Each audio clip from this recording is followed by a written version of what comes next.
ॐ सहना भवतु सहनौ भुनक्तु सह वीर्यं करवावहै तेजस्विनावधीतमस्तु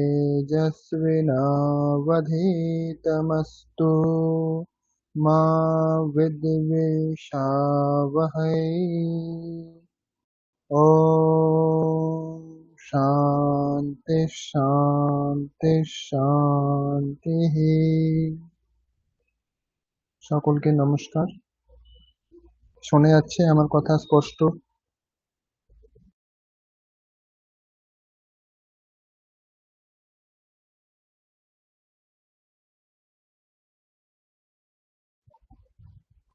শুনতে পাচ্ছেন আমার কথা? হ্যাঁ স্যার, শোনা যাচ্ছে। ঠিক। তো আগের দিন আমরা পড়েছিলাম যেটা পঞ্চমী বিভক্তি। পঞ্চমী বিভক্তি পড়েছিলাম, তার নিয়ম এবং প্রয়োগ ইত্যাদি আমরা আলোচনা করেছিলাম। তো সেই বিষয়টা একজন যদি কেউ বলেন গুছিয়ে, তারপরে আমরা আজকে নতুন বিষয় যাব।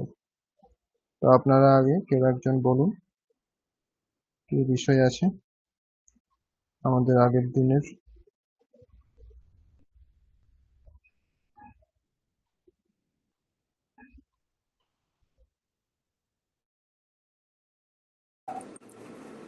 পঞ্চমী বিভক্তি এক্সাম্পল হয়েছিল কোথায় কোথায় পঞ্চমী বিভক্তি হয়। অপাদানে পঞ্চমী, আর ত আর ইতি অব্যয় যোগে পঞ্চমী বিভক্তি। এই পর্যন্ত মনে হয় এক্সাম্পল অনেকগুলো হয়েছিল। ইতি ইতি এটা পড়ানো হয়েছিল আপনাদের? যে এটা দিয়েছেন ওতে ত আর ইতি অব্যয় আছে, ত লেখা আছে তো। হ্যাঁ, ত ইতি পঞ্চমী বিভক্তি স্থানে, হ্যাঁ, হিমালয় ত, পুষ্প ত, দুগ্ধ ইতির ত। এক্সাম্পল বলুন। ইতি ইতি পড়েছিলাম আমরা। না না, তাহলে ইতি এটা ওখানে দেওয়া হয়েছে, তাহা এটাকে কোট করার জন্য ইতি দেওয়া হয়েছে। ঠিক আছে, তাহা এটাকে বোঝানোর জন্যই ওখানে ইতি শব্দটা যোগ করা হয়েছে। ইতিটা কোনো আলাদা করে কোনো পড়ার বিষয় ছিল না। তাহা এই অব্যয়টা আমরা পড়েছিলাম। তো পঞ্চমী বিভক্তি কখন হবে, আমরা কি কি নিয়ম দেখেছিলাম, অথবা তহ অব্যয় এটি আমরা কখন ব্যবহার করব?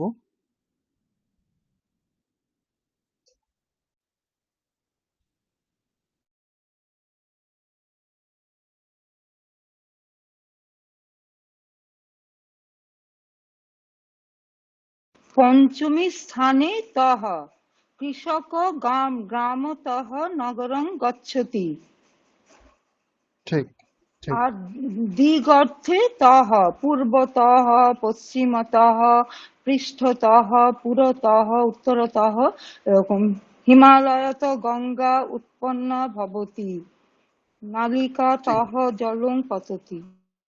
পঞ্চমী বিভক্তি কখন হবে?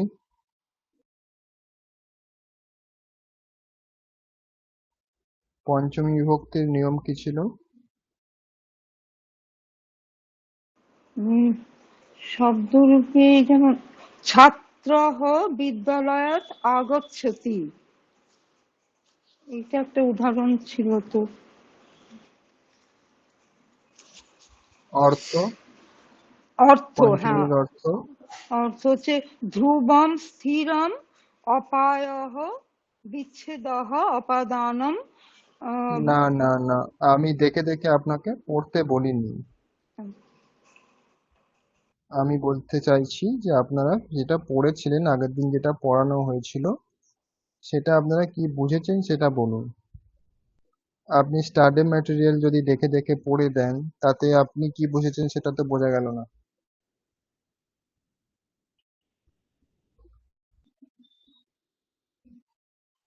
পঞ্চমী বিভক্তি কখন হবে?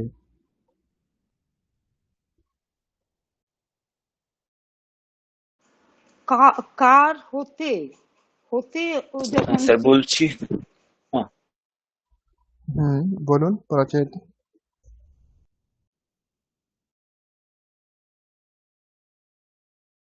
হ্যাঁ, মানে ওই কোনো দিকে বা প্রতি এরকম কিছু, মানে এক জায়গা থেকে আরেকটা জায়গার দিকে বোঝাতে। মানে হইতে থেকে অহং আপন পুস্তকং ক্রীড়ামি হুম ক্রীণামি, সেখানে হুম আপনের দিকে দোকানের দিকে যাচ্ছে বা দোকানে যাচ্ছে। হ্যাঁ, না, শোনা গেল কি? এইরকম স্যার নয় স্যার অর্থটা। আমি ট্রাই করবো কানেকশন। একটু স্যার। দেবব্রত মন্ডল বলুন। স্যার যেটা আপনি বলেছিলেন আমার যতটা মনে পড়ছে, অপাদানে পঞ্চমী বিভক্তি, মানে হুম ঠিক। অপাদান অপাদানে বলতে পঞ্চমী বিভক্তি আপনি মানে আপনি যেটা বলেছিলেন যে, যেমন যেটা এক্সাম্পল দিয়েছিলেন যে ছাত্রঃ বিদ্যালয়াৎ আগচ্ছতি। তো এখানে হুম বিদ্যালয়াৎটা মানে ছাত্র কোথায় যাচ্ছেন, মানে বিদ্যালয়ে যাচ্ছে। তো বিদ্যালয়টা দিয়ে কার্য এখানে যেহেতু মানে না না বিদ্যালয়টা না না না না, ভুল হয়ে যাচ্ছে। বিদ্যালয়াত মানে বিদ্যালয়ে যাচ্ছে এরকম অর্থ নয়। হতে, বিদ্যালয় হতে, ফ্রম হোয়ার, কোথা হ্যাঁ থেকে থেকে, হচ্ছে, হ্যাঁ হ্যাঁ থেকে হইতে। বা হতে। হ্যাঁ, ঠিক। হইতে হুম বোঝাচ্ছে যেখানে। হুম। আর কার জন্যে, আর কি হতে, এরকম যখন বোঝায় তখন যে কার থেকে আহ, মানে কোথা কার থেকে, থেকে, সেটা যখন হইতে বোঝাচ্ছে তখন। শব্দটাই বেশি বোঝাচ্ছে আর কি। ঠিক, আমরা পড়েছিলাম পঞ্চমী বিভক্তি যে যখন কোনো জায়গা থেকে বা কোনো কিছু থেকে বোঝাবে তখন সেখানে পঞ্চমী বিভক্তি হবে। হুম, এটুকু ছিল, একটি বাক্য ব্যাস। এটা একটাই নিয়ম ছিল। আমরা একটা নিয়মই পড়েছিলাম যে কোনো কিছু থেকে বোঝালে সেখানে পঞ্চমী বিভক্তি হবে। আর আমরা অন্য কোনো বিষয় কিন্তু পড়িনি, অন্য কোনো নিয়ম পড়িনি। পঞ্চমীর জন্য একটা নিয়ম পড়েছিলাম। তো এটা খুবই খারাপ বিষয় যে আপনারা কেউই বলতে পারলেন না ঠিক করে। একটা নিয়ম আপনারা স্পষ্ট করে বলবেন একটি বাক্যে, ব্যাস, তাহলেই হয়ে গেল।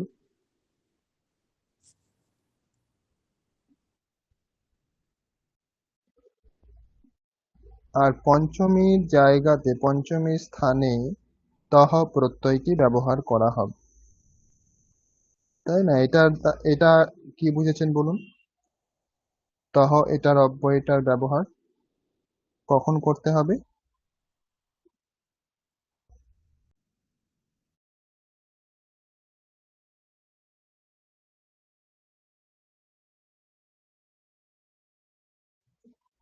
বলুন। স্যার, তহ দুই মানে দুই দুই ভাবে তহটা ব্যবহার হবে। একটা হচ্ছে দিকের অর্থে, দিক বোঝাতে তহ হুম হবে, হুম যেমন পূর্ব দিক, পশ্চিম দিক, উত্তর দিক, মানে এরকম। ঠিক ঠিক। আর একটা হচ্ছে মানে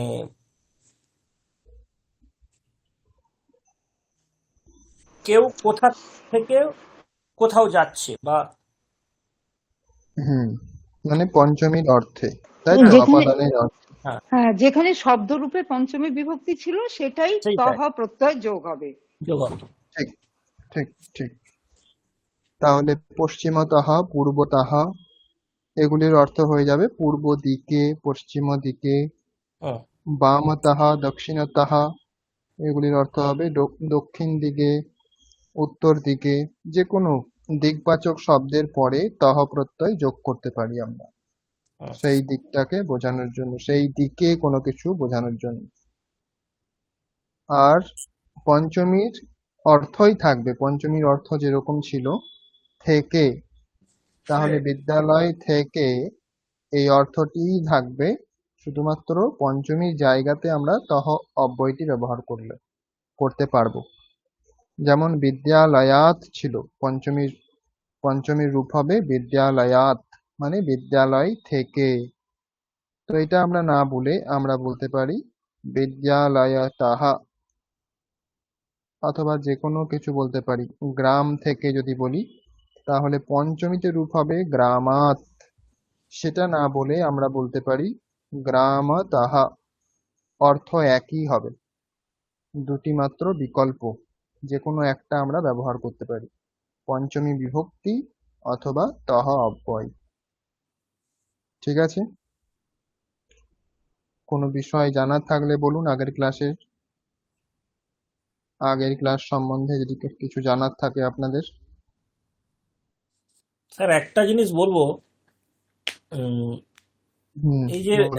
মানে শব্দরূপটা স্যার মনে মনে রাখতে পারছি না স্যার, গুলিয়ে যাচ্ছে। ঠিক আছে, অসুবিধার কিছু নেই। নূতন শিখছেন, আরো অভ্যাস করতে হবে, তারপরে ঠিক থাকবে। মানে শব্দরূপ অনেকগুলি বলুন আর রূপ ধাতুরূপ থাকে। বলুন, দুটোতেই স্যার গড়বড় হয়ে যাচ্ছে। মানে পড়ছি যখন হ্যাঁ, ঠিক ঠিক আছে, হ্যাঁ হ্যাঁ, মনে পড়ছে, কিন্তু পরে যখন মেমোরাইজ করছি জিনিসটা গুলিয়ে যাচ্ছে। ঠিক ঠিক। তো কিছু কিছু যেগুলি রয়েছে, দু একটা তো আপনাকে একদম মুখস্থ করে নিতে হবে, আগে থেকেই মুখস্থ করে রাখতে হবে। তারপরে যেগুলি আসবে সেগুলি শুধু মিলিয়ে নেবেন, তাহলেই হবে। কোথায় পার্থক্য আছে, কোথায় ধরুন কোথায় মিল আছে। হুম। তো সেক্ষেত্রে আপনাকে মোটামুটি 5টি শব্দরূপ তো মনে রাখতেই হবে। ধরুন আপাতত এখনো পর্যন্ত 5টি কোনো শব্দ, একটা হয়তো পুংলিঙ্গ মনে রাখলেন, একটা স্ত্রীলিঙ্গ মনে রাখলেন, একটা ক্লিবলিঙ্গ মনে রাখলেন, এরকম ভাবে। আর ইয়স্মৎ শব্দ, অস্মৎ শব্দ, তো এইরকম 5টি যদি মনে রাখেন, তাহলে বাকিগুলি আপনারা মিলিয়ে নিতে পারবেন। কোথাও চেঞ্জ হতে পারে, সবসময় তো মিলে যাবে না, কিন্তু আপনারা বুঝতে পারবেন যে কোথায় চেঞ্জ হচ্ছে, মনে রাখতে সুবিধা হবে।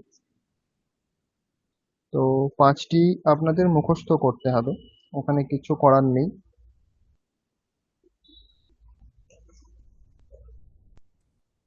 আর কিছু জিজ্ঞাসা আছে কারোর?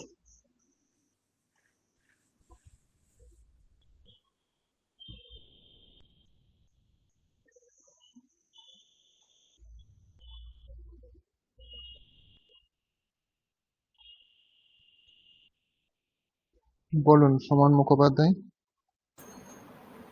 হ্যাঁ স্যার, বলছিলাম যে অব্যয়টা তো প্রয়োগটা খুব সুন্দর তাহলে। মানে ওটা পঞ্চমীটা তাহলে আমাদের মুখস্থ না করলেও চলি, মানে কিছুটা যদি মনে না থাকে তাহলে এখানেতে এই অব্যয়টা ঠিক, ইউজ করা যেতে পারে। একদম আর একদম এরকম একদম। এরকম অব্যয় কি মানে অন্য যেমন আমরা ইউজ করলাম সেগুলোতে যদি পাওয়া যেত তাহলে তো আরো সুবিধা, মানে একটা অব্যয় হলে সমস্তটাই হয়ে যাবে। এরকম হুম হুম, নিশ্চয়ই নেই বলে তাহলে তো আপনি বলতেন। ঠিক। প্রতিটার ক্ষেত্রে এরকম নেই। তহ এই অব্যয়টি আছে, প্রতিটা বিভক্তির জন্য ওরকম ভাবে কোনো অব্যয় নেই।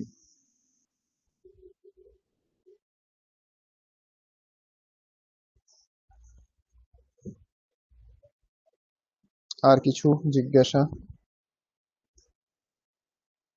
হ্যাঁ স্যার, বলছি এই প্রত্যেকটা আজকে তো আমরা হুম, শোনা যাচ্ছে, বলুন। হ্যালো।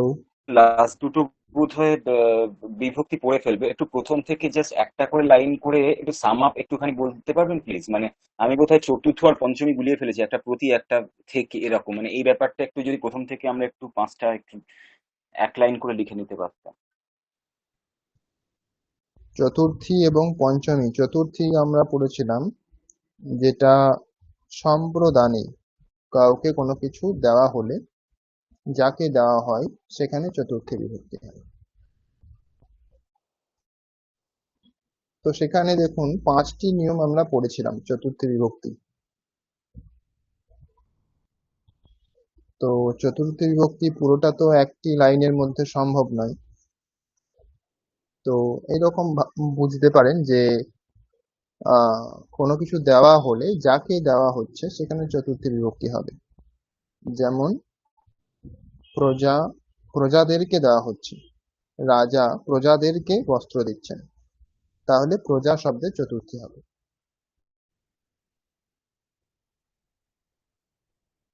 তারপরে আমরা পড়েছিলাম যে নমস্কার ইত্যাদি শব্দযোগে চতুর্থী হবে, যাদেরকে নমস্কার করা হচ্ছে বা যাদের উদ্দেশ্যে সেখানে চতুর্থী হবে। শিবায় নমঃ, পিতৃভ্যঃ বষট স্বধা। তারপর অলম শব্দ ছিল, অলম শব্দের অর্থ হয়েছিল যে পর্যাপ্ত। হরিহি দৈত্যেভ্যঃ অলম। তো যার প্রতি হচ্ছে পর্যাপ্ত বোঝানো হবে, সেখানে চতুর্থী বিভক্তি হয়েছিল।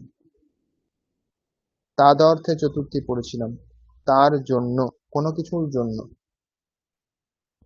কোনো কিছুর জন্য যদি থাকে সেখানে চতুর্থী বিভক্তি হবে, যেটার জন্য আমরা এখন কোনো কিছু করছি, ক্রিয়া করছি। যেমন আমরা জ্ঞান লাভের জন্য এখন আমরা পড়ছি, তাই না?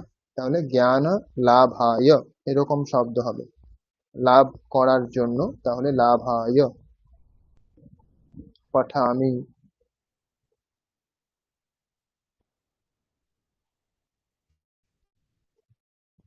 আর কি ছিল? রুচি অর্থে রোচতে প্রয়োগ ছিল। তো রুচি মানে পছন্দ, ভালো লাগা, যে যেটা পছন্দ করে। তো এখানে যে পছন্দ করে সেখানে চতুর্থী বিভক্তি হবে। যেমন ধরুন কারোর মিষ্টি পছন্দ, তাহলে যার পছন্দ, বালকের পছন্দ, তাহলে বালক শব্দে চতুর্থী বিভক্তি হবে। বালকায় মোদকম রোচতে, এখানে মিষ্টি শব্দটা প্রথমাতে হবে, মোদকম এটা প্রথমাতে, ফলম শব্দের মতো। তো সেই অনুসারে রোচতেই হবে। ফলম এক বচনে যেরকম প্রয়োগ হয় সেরকম মোদকম প্রথমার এক বচনে, সেই জন্য রোচতে এটাও এক বচনে হয়েছে। সেবতে। স্যার বলছিলাম স্যার হুম বলছিলাম যে হুম মোদকমটা প্রথমার্থ হলে তো মোদকমটা কর্তা হয়ে যায় না? হুম হুম হুম এটার ক্ষেত্রে বিশেষ নিয়ম। ঠিক আছে, রুচি অর্থ যেটা আছে এটার জন্য বিশেষ নিয়ম। এখানে যার পছন্দ আচ্ছা। সে চতুর্থীতে হবে, এবং যেটা পছন্দ সেটা প্রথমাতে হবে, তাকে অনুসরণ করে ক্রিয়াপদ হবে। তাহলে এই নিয়মগুলি আমরা পড়েছিলাম। আর কিছু জিজ্ঞাসা আছে? স্যার আরেকটা নিয়ম বলেছিলেন, রাগ, হিংসা, ক্রোশ। হ্যাঁ, দ্রোহ, ঈর্ষা, অসূয়া। হুম, ঠিক। তাহলে যার প্রতি আমাদের ক্রোধ, যার প্রতি ক্রোধ সেখানে চতুর্থী বিভক্তি হবে। যেমন উদাহরণ ছিল রাবণঃ রামায় রামায় ক্রোধ্যতি। ক্রোধতি। ক্রোধ্যতি, তাহলে এখানে যার প্রতি ক্রোধ, তাহলে রামের প্রতি ক্রোধ, সেই জন্য রাম শব্দে চতুর্থী হবে। যদি রাবণের প্রতি ক্রোধ হয় তখন রাবণ শব্দে চতুর্থী হবে। যদি মা যদি পুত্রের প্রতি ক্রোধ করে তাহলে সেখানে পুত্র শব্দে চতুর্থী হবে। মাতা পুত্রায় ক্রোধ্যতি। ঠিক আছে, এরকম ভাবে আপনারা প্রয়োগ করবেন। আর কিছু জিজ্ঞাসা আছে? হ্যাঁ স্যার, মানে বলতে চাইছি এই পুরো শব্দরূপের মধ্যে একমাত্র এই রোচতে মানে এই চতুর্থ বিভক্তির রোচ ধাতুর ক্ষেত্রেই আমরা একটা মানে এক্সেপশনাল রুল পাচ্ছি, তাই তো? ঠিক ঠিক, এখানেই বিশেষ, বাকি জায়গাতে একই রকম।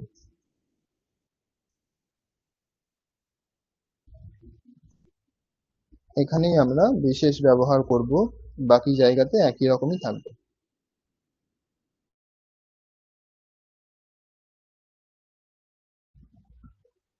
আর কিছু জিজ্ঞাসা আছে?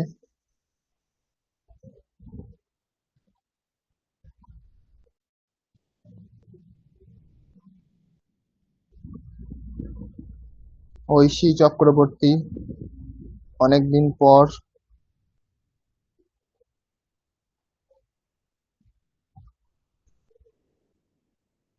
এতদিন জয়েন করেননি কেন?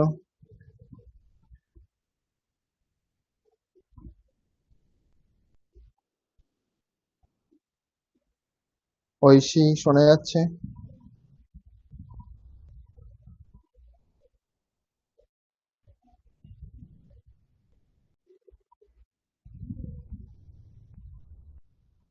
বাকিরা শুনতে পাচ্ছেন? হ্যাঁ, শুনতে পাচ্ছি। আচ্ছা, ঠিক আছে।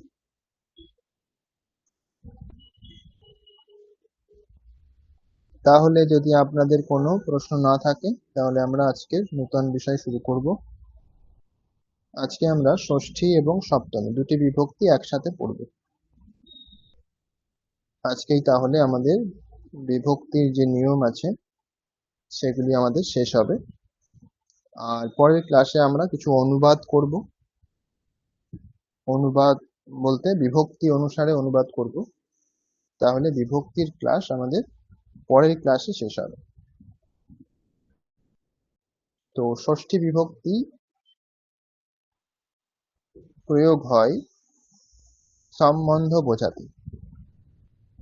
সম্বন্ধ বলতে রিলেশন, কোনো বস্তু বা ব্যক্তির সাথে যেটা সম্বন্ধ হয় সেখানে আমরা সেটাকে বোঝানোর জন্য ষষ্ঠী বিভক্তি প্রয়োগ করি। তো এখানে স্বস্বামী ভাবাদি সম্বন্ধে, তো সম্বন্ধ অনেক রকমের হতে পারে। তার মধ্যে একটি সম্বন্ধ কি হয়, আমাদের যে স্বাম, স্বাম মানে সম্পদ, তাই না, ধন সম্পদ ইত্যাদি। আর স্বামী মানে প্রভু, তার যে মালিক, ওনার। তাহলে স্ব এবং স্বামী, স্বাম স্বামী, এর যে সম্বন্ধ হয় এটাকে বোঝাতেও ষষ্ঠী বিভক্তি প্রয়োগ করতে হবে।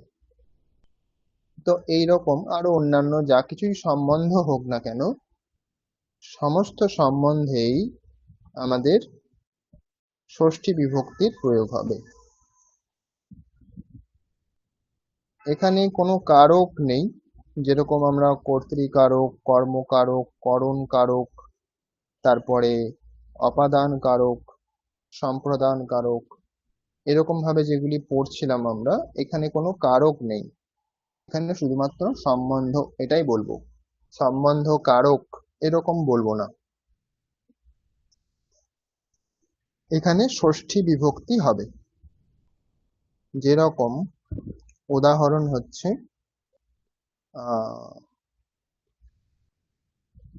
লক্ষণ রামের ভাই, লক্ষণ রামের ভাই। তাহলে লক্ষ্মণঃ রামস্য অনুজঃ। বাংলাতে যদি আমরা দেখি বাক্যটি তাহলে আরো সুবিধা হবে যে লক্ষণ রামের ভাই, তো যেখানে আমরা এর যোগ করছি রামের, সেখানে আমরা ষষ্ঠী বিভক্তি করব। লক্ষ্মণঃ রামস্য অনুজঃ, তাহলে অনুজ মানে ভাই। তো রামের ভাই, সেই জন্য রাম শব্দে ষষ্ঠী হয়েছে। এরকম ভাবেই আমরা অন্যান্য প্রয়োগগুলি করতে পারি। যেরকম দেব শব্দ দেওয়া আছে, ডান পাশে রূপ দেওয়া আছে, রূপগুলি কেমন হবে, দেবস্য, দেবয়োঃ, দেবানাম। তো এখানে প্রয়োগ কেমন হতে পারে, দেবস্য মন্দিরম अस्ति, দেবস্য মন্দিরম अस्ति মানে দেবতার মন্দির হয়, দেবতার মন্দির হয় বা আছে, দেবতার মন্দির আছে।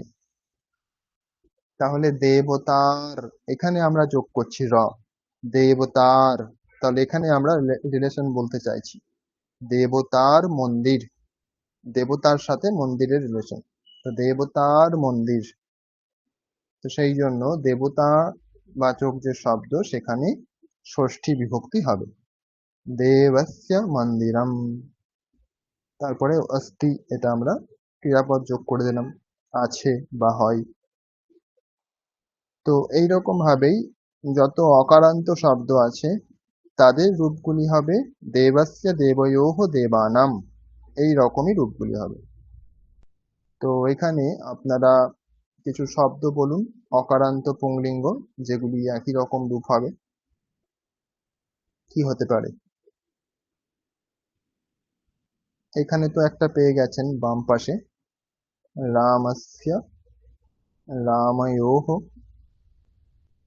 রামানাম। আর কি হবে বলুন?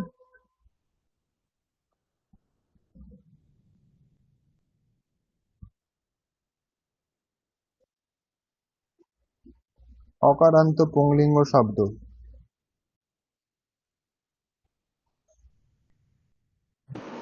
বালকः বালকः বানরः সিংহ গজः বৃদ্ধः অকারান্ত পুংলিঙ্গ।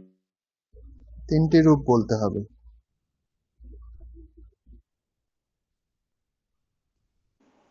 বালকস্য বালকৌ বালকানাম বালকৌ, বালকস্য বালকः বাল ক ওহ, কয় ওকার কায়োহ, কোহ কায়োহ, কায়োহ। বালক ও বিসর্গ বালকায়োহ। বালকানাম উচ্চারণটা দেখুন, বালকা আছে, লোক হ্যাঁ তারপরে যোহ। ইয়োহ বালক ইহ বালকয়োহ। বালকানাম। তারপরে আর কি হতে পারে? বৃদ্ধ হুম বৃদ্ধস্য বৃদ্ধস্য। বৃদ্ধয়োঃ হুম বৃদ্ধানাম বৃদ্ধয়োহ বৃদ্ধানাম। নাম।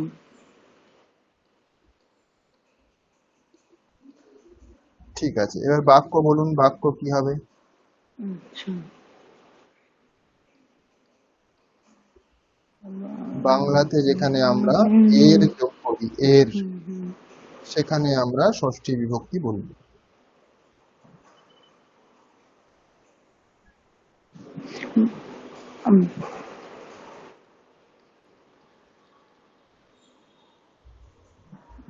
বালকের পুস্তকটি হারিয়ে গেছে এরকম হতে পারবে? হারিয়ে যাওয়াটা লস্ট কে কি বলবো? হারিয়ে গেছে যদি বলেন তাহলে সেটা অতীতকাল হয়ে গেল। আচ্ছা আমরা এখন বর্তমান কালে ব্যবহার বর্তমান শিখছি। কালে আছে।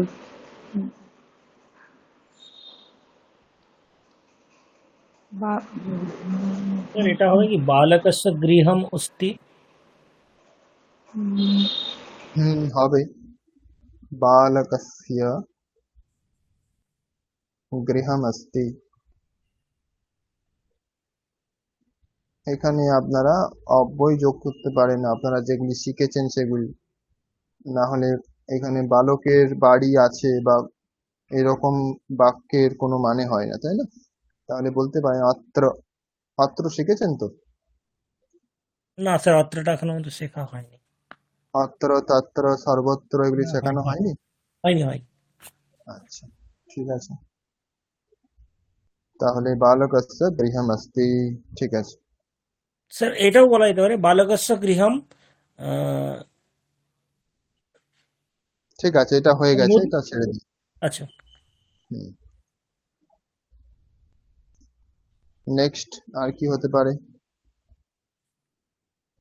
আকাশস্য নক্ষত্রমস্তি। আকাশের নক্ষত্র আছে। হ্যাঁ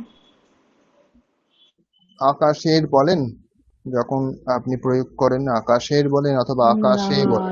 আকাশে আকাশে তাহলে এখানে হবে এটা না। দ্বিতীয়। ষষ্ঠী কি হবে বলুন?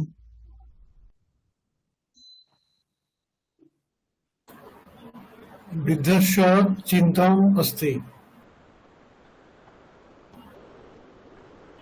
বৃদ্ধস্য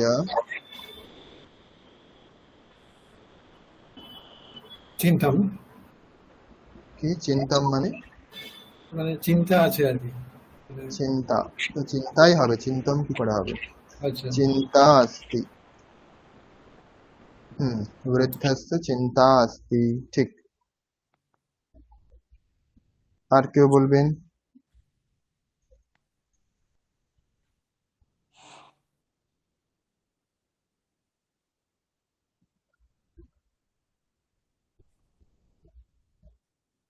বলুন।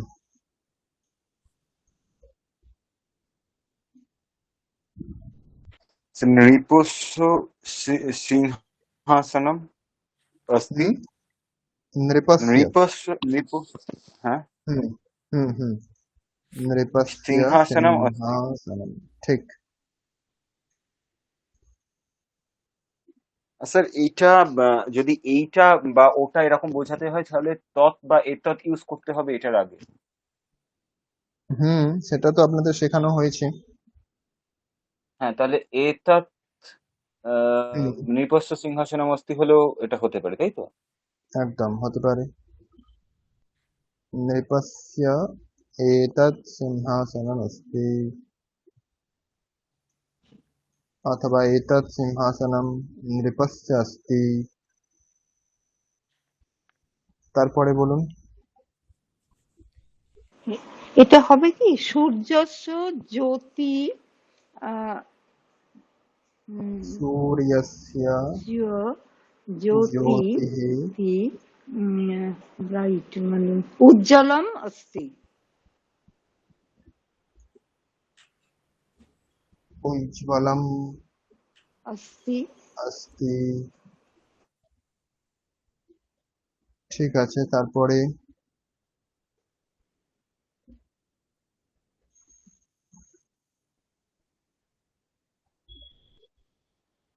আর কি হবে? ব্যাঘ্রস্য শাবক গচ্ছতি। ব্যাঘ্রস্য শাবক শাবকः গচ্ছতি চলতি গচ্ছতি, গচ্ছতি। ঠিক আছে। এবার আকারান্তের রূপ কেমন হবে দেখুন।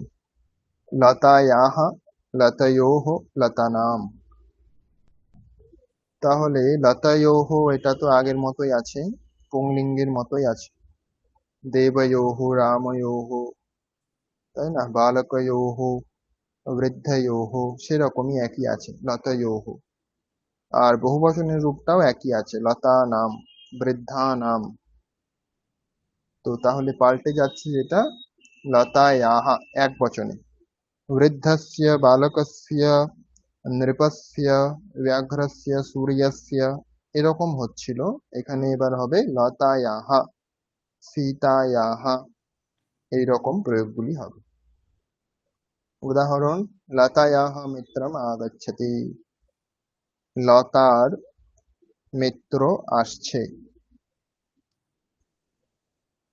নেক্সট বলুন কি হতে পারে, কি শব্দ হতে পারে,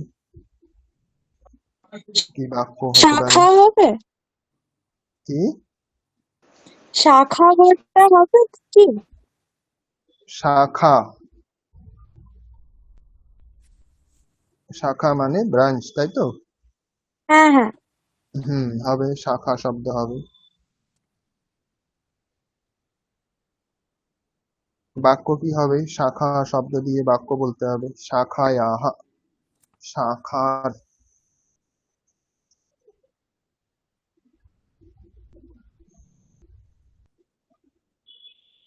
ষষ্ঠী কখন হবে?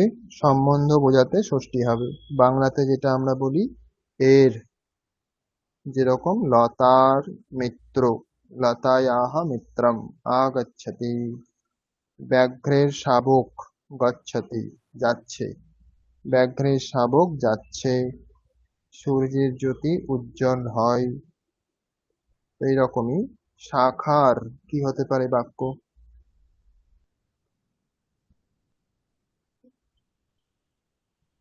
অথবা অন্য কোনো শব্দ দিয়েও বলতে পারেন যদি এটা দিয়ে বাক্য হচ্ছে না। ওই শাখাতে পত্র পাতা আসছে এরকম বলা যেতে পারে। শাখার তে পাতা আসছে আর কি, গাছের পাতা আসছে, এটাকে যদি আমরা শাখাকে দিয়ে বলতে পারি।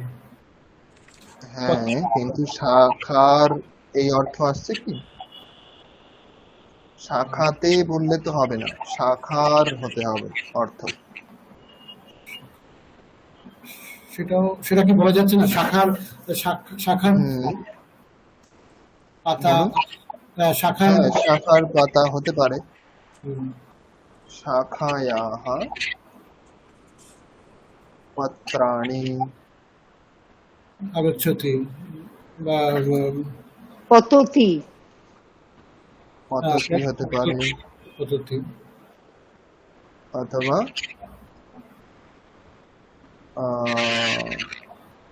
হ্যাঁ, পততি ঠিক আছে। পতন্তি হবে, বহু বচনে যেহেতু করা হয়েছে। হুম।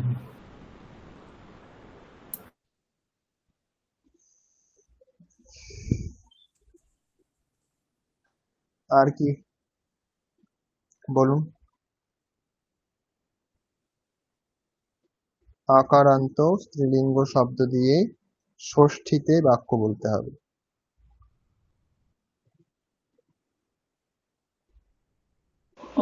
গুহা, হুম, গুহায়াः, হুম, গুহায়োः, গুহা নাম। হুম, ঠিক।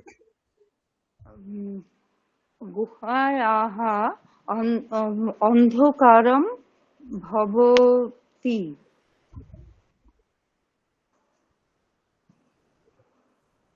গুহায়োः, গুহা নাম।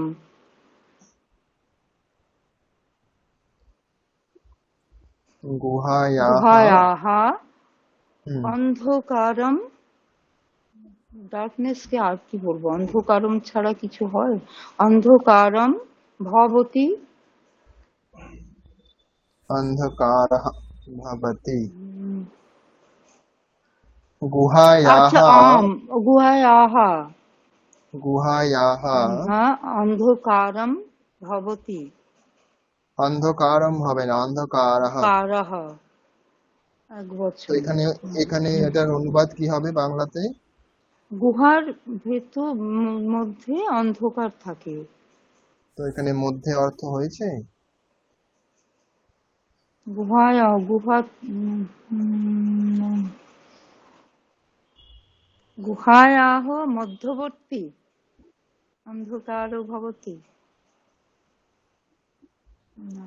গুহায়াः অন্তরম, অন্ধকারः, হুম, অন্তরম, অন্তः, অন্তः। অন্তঃ, অন্তঃ অন্ধকার ভবতি। ঠিক আছে। তারপরে কেউ বলবেন?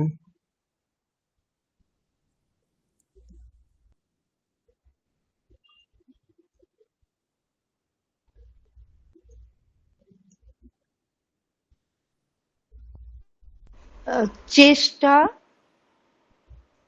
হুম, চেষ্টা শব্দরূপ হবে। চেষ্টা হবে। অ্যাটেম্প্ট যেটা, চেষ্টা। হবে। আচ্ছা, চেষ্টায় আহা, হুম, চেষ্টায়োহ, চেষ্টা নাম। হুম। হুম, আহ, চেষ্টা, বাক্য কি হবে?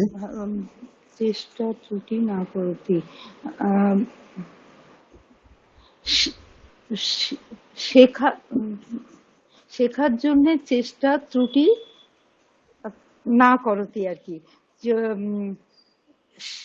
শিক্ষানাম চেষ্টায়াः ত্রুটি না করতি। চেষ্টার ত্রুটি, এটা ঠিক হচ্ছে অর্থ? চেষ্টার ত্রুটি মানে? যেমন আমরা তো চেষ্টা করি কম। স্যার স্যার এটা হবে কি মানে এটা কি কিভাবে বলা যেতে পারে? সীতা জনকের পুত্রী মানে হুম, হ্যাঁ, তাহলে কোথায় ষষ্ঠী কোথায় হবে? সীতায় হবে, জনকের। সীতায়াহ। সীতার পুত্রী জনক, না না, নাকি জনকের বয়স হবে, জনকের? জনকের বয়স হবে না, এটা হবে না। তাহলে কি করে হবে? কুশ সীতার পুত্র, এটা পুত্র, হতে পারে। হ্যাঁ হুম, হুম, হুম। ওটা হবে কুশ। सीतायाः पुत्रः তুষাহ।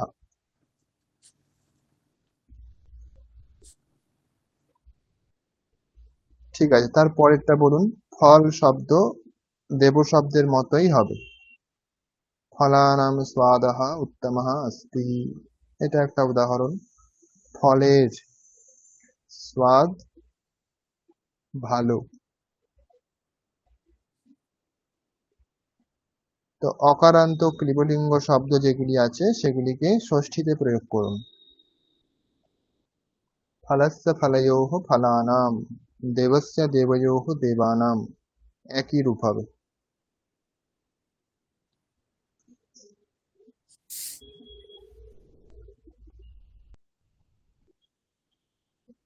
বলুন তাড়াতাড়ি। মানে ফলস্য ত্যাগম, হুম, কাজ কাজ করতে হবে ফলের ত্যাগ করে আর কি, এরকম একটা যদি করা যায়। সংস্কৃতে বলতে হবে, সংস্কৃতে। হ্যাঁ, সেটা বুঝছি।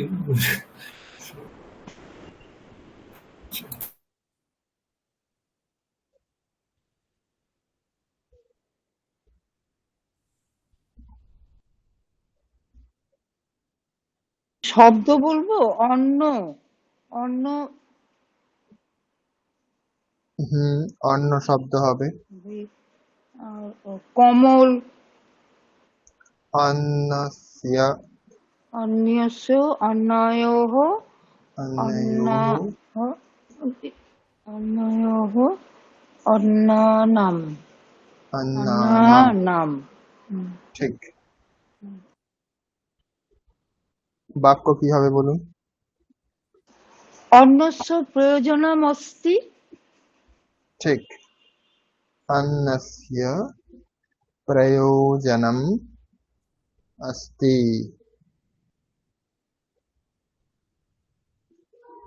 আর কেউ বলবেন। অকারান্ত ক্লিবলিঙ্গ শব্দ। অমৃত, অমৃতস্য হুম পুত্রা। হুম, তাহলে কি হবে বলুন। অমৃতস্য, অমৃতয়ঃ, অমৃতানাম। বাক্য। উম,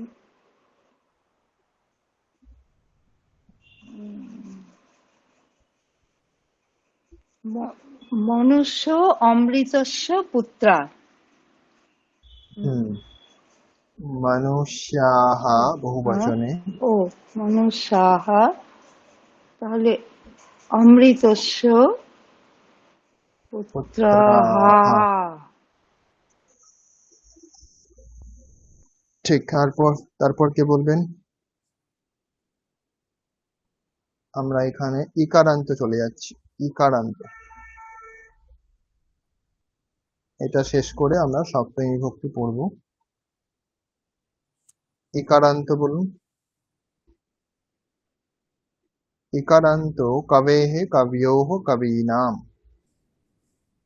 তাহলে এখানে শব্দ বলুন আগে একটা। ইকারান্ত পুংলিঙ্গ অথবা স্ত্রীলিঙ্গ যে কোনো বলতে পারেন। পুংলিঙ্গ, স্ত্রীলিঙ্গ। স্ত্রীলিঙ্গ কি আছে? মতি শব্দ, তাই না? নদী, ও দীর্ঘিক। নদী হুম, দীর্ঘায় কারণ যাচ্ছে। ঠিক, দীর্ঘিকারান্ত। তাহলে মতি শব্দ, মতি শব্দ হবে মত্যাহ। ঠিক আছে, মত্যাহ, মত্যোঃ, মতীনাম।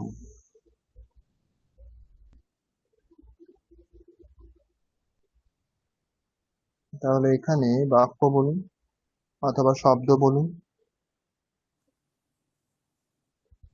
দুটিই বলতে পারেন। শব্দ বলে তারপরে বাক্য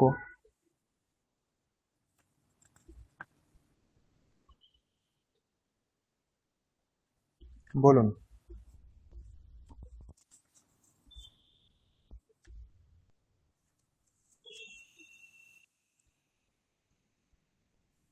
দেখুন, এখানে আপনাদের বেশি মনে রাখতে হবে বলে এইটাকে আমরা বাদ দিতে পারি। এখানে আমরা মাতেহে, এর দুটো রূপ হয়, মাতেহে হয়, মাত্যাহ হয়। তো পুংলিঙ্গের মতোই রেখেছিলাম, আমরা এইরকম ব্যবহার করতে পারি। তাহলে পুংলিঙ্গ স্ত্রীলিঙ্গ একই রূপ হয়ে গেল। এখানে দুই রকমই রূপ হয়, সেই জন্য আপনারা এটা আলাদা করে লিখে রাখতে পারেন, মাত্যাহা।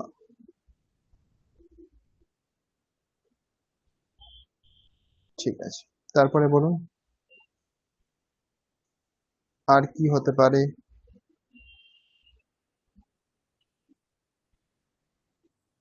আর কি শব্দ আছে ইকারান্ত উন্নতি, শব্দ? উন্নতি, বলুন। উন্নতি, হ্যাঁ, ঠিক। তাহলে উন্নতি শব্দ কেমন হবে? উন্নতেহ, উন্নতেহ, উন্নতোহ, উন্নত্যোহ, জফলা হবে। উন্নতোহ, হ্যাঁ জফলা জফলা হবে। ওকার বিসর্গ, উচ্চারণ, জফলা উচ্চারণ, উচ্চারণ। উন্নতোহ, উন্নতোহ, উন্নত্যোহ, ত্যোহ, তিহ, ত্যোহ একসাথে, তয়ে জফলা ওকার, ত্যোহ। উন্নতি নাম, উন্নতি উন্নতি নাম, নাম। ঠিক। এবারে শব্দটা উন্নতি। ঠিক আছে, এবার বাক্য বলুন কেউ। কে বলবেন বাক্য? মিউট করে নিন, যখন বলছেন না তখন মিউট করে নেবেন। বলুন কে বলবেন বাক্য। হরে হে নাম জপতু, এটা একটা কেউ বলেছিলেন, এরকম একটা বাক্য হতে পারে। তার কি বাক্য হতে পারে? কবির অথবা মতির অথবা উন্নতির, এরকম ইকারান্ত শব্দ দিয়ে ষষ্ঠী বিভক্তিতে বাক্য রচনা কি হবে? বাংলাতে আমরা শুধু এর যোগ করি, তাই না? এর, সেখানে আমরা ষষ্ঠী বিভক্তি বসাবো, ব্যাস এটুকুই কাজ আছে। কবে, কবে হে হুম, কাব্যম হুম, অতি হুম, সুন্দরম, ঠিক। কবে হে কাব্যম অতি সুন্দরম। সুন্দরম। আচ্ছা, অতি সুন্দরম, হুম। অতি সুন্দরম, ঠিক আছে। আর কেউ বলবেন?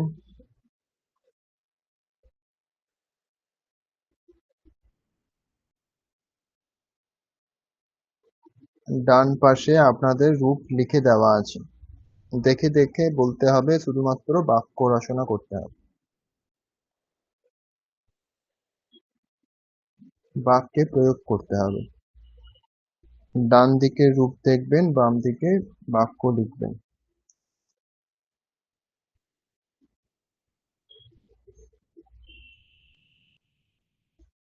বলুন, চেষ্টা করুন বাকিরা। সুমন মুখোপাধ্যায় বলুন।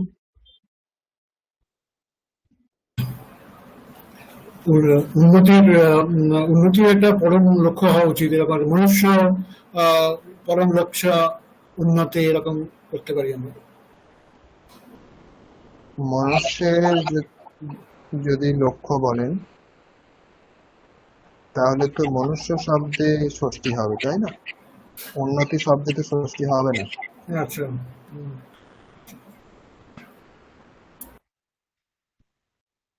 আপনারা এখনো বুঝতে পারেননি ঠিকভাবে। ষষ্ঠী কোথায় হবে? যেখানে সম্বন্ধ বলছি সেখানে ষষ্ঠী হবে, তাই না? আমরা যদি বলি মনুষ্যের উন্নতি, তাহলে মনুষ্য শব্দে ষষ্ঠী হবে। আমরা তো বলি না যে উন্নতির মানুষ, এরকম তো বলছি না। আমরা বলছি মনুষ্যের উন্নতি। তো যেখানে এর শব্দটা ব্যবহার করছি বাংলাতে, সেখানে সংস্কৃতে ষষ্ঠী বিভক্তি হবে। তাহলে কঠোর শ্রমে উন্নতি হয়, মানে এটা যদি করা হয়। হুম, কঠোর শ্রমে উন্নতি হয়, এখানে এর কোথায় আছে? স্যার এই উন্নতির জন্য অধ্যয়ন করছি হবে তো? ঠিক, এটা হতে পারে। কিন্তু ব্যাপারটা উন্নতির সংস্কৃতে জন্য, কিভাবে বলবো? হ্যাঁ তাহলে অহম উন্নতে অধ্যয়নম করিষ্যামি। দেখুন, উন্নতির জন্য বলেছেন, তাহলে জন্যর জন্য আপনাকে কিছু একটা শব্দ বলতে হবে। হ্যাঁ, মানে ওটা কি হবে? কোনো হুম, অব্যয় ইউজ করতে হবে নাকি? এখানে উন্নতেহে বলে কি বলা যেতে পারে? জন্য। এটা তো আমরা চতুর্থীতে পড়েছিলাম। আমরা জন্যর ওই জন্য চতুর্থী বসাতে পারি, কিন্তু যদি আপনি ষষ্ঠী করতে চান তাহলে আপনাকে জন্যের জন্য আবার কোনো শব্দ বসাতে হবে। হেতু বা এই জাতীয় কিছু কি বসানো যাবে? না, ওটা কি উন্নতেহে। সমষ্টি? হুম। কারণম। উন্নতেহে প্রাপ্তয়ে, এখানে চতুর্থী করলাম। প্রাপ্তির জন্য, উন্নতির প্রাপ্তির জন্য। প্রাপ্তয়ে, প্রাপ্তি শব্দ ছিল এটা, সেটা চতুর্থী হয়ে প্রাপ্তয়ে। উন্নতেহ প্রাপ্তয়ে পরিশ্রমঃ। তাই তো, কি বললেন? হ্যাঁ, মানে অধ্যয়ন বলেছিলাম, বাট পরিশ্রমটা বোধহয় অ্যাপ্রোপ্রিয়েট হবে। আচ্ছা, ঠিক আছে, অধ্যয়ন বা পরিশ্রম যেটা বলেছেন। অধ্যয়নম আবশ্যকম। ঠিক আছে, তারপরে আর কেউ বলবেন? গতি, গতি হবে। গতি গতেহে গতওহ গতিনাম। বাক্য। গতেহে মাত্রাম ন বর্ধতি। মানে গতির মাত্রা বাড়ানো উচিত না, ন বর্ধতে। গতি উচিত, হে, উচিত না, এটার অর্থ কি হবে? এটা তো শব্দ কি প্রয়োগ করবেন? উচিত না। উম,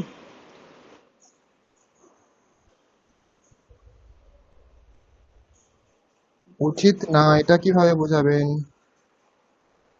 গতেহে মাত্রা, উম, অনুচিত। ন- এইরকম ভাবে করতে পারেন, গতে হে গতেহে মাত্রা মাত্রা রাহা বর্ধনম।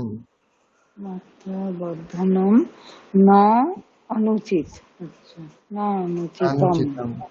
না অনুচিতম। না, দরকার নেই, অনুচিতম বলেছি তো, উচিতম তো বলিনি, তাহলে আর ন দরকার নেই। অনুচিতম মানেই না উচিত। ঠিক আছে, তারপরে দীর্ঘিকারান্ত শব্দ দিয়ে যদি আমরা দেখি, নদ্যাহ নদ্যোহ নদীনাম, এরকম রূপ হবে। নদ্যাহ নদ্যোহ নদীনাম।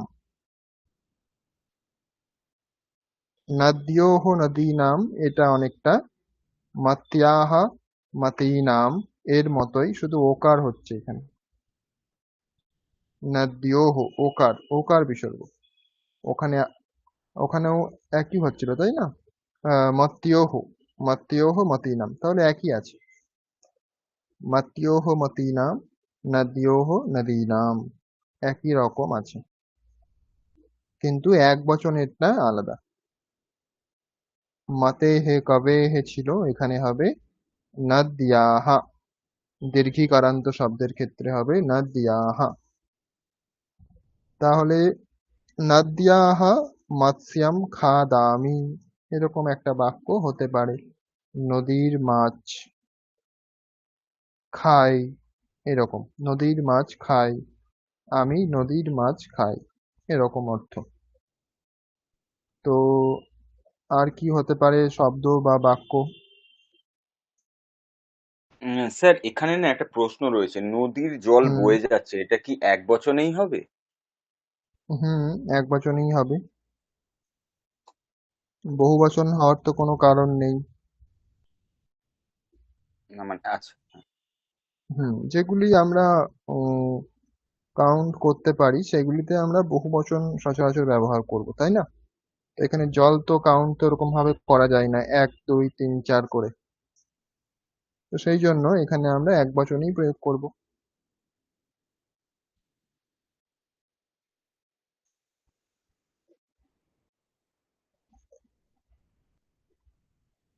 নদ্যাः জলম প্রবাহতি। হুম। নদ্যাः জলম প্রবাহতি। প্রবাহতি নয়, প্রবাহতি। প্রবহতি। তারপরে আর কি হবে? নদী ছাড়া আর কি শব্দ হবে এখানে? উম, আহ, লেখনী। লেখনী হবে। কিন্তু লেখনী যে শব্দ, লেখন্যাः। লেখন্যাः, লেখন্যোঃ, হুম লেখন্যোঃ, লেখন্যায় জফলা ওহ, লেখনী নাম। হুম লেখনী নাম। ঠিক। বাক্য কি হবে? লেখনীর। এটা এরকম বাক্য হবে বাংলাতে। লেখনীর, এটা দিয়ে বাক্য করতে হবে। কি হবে?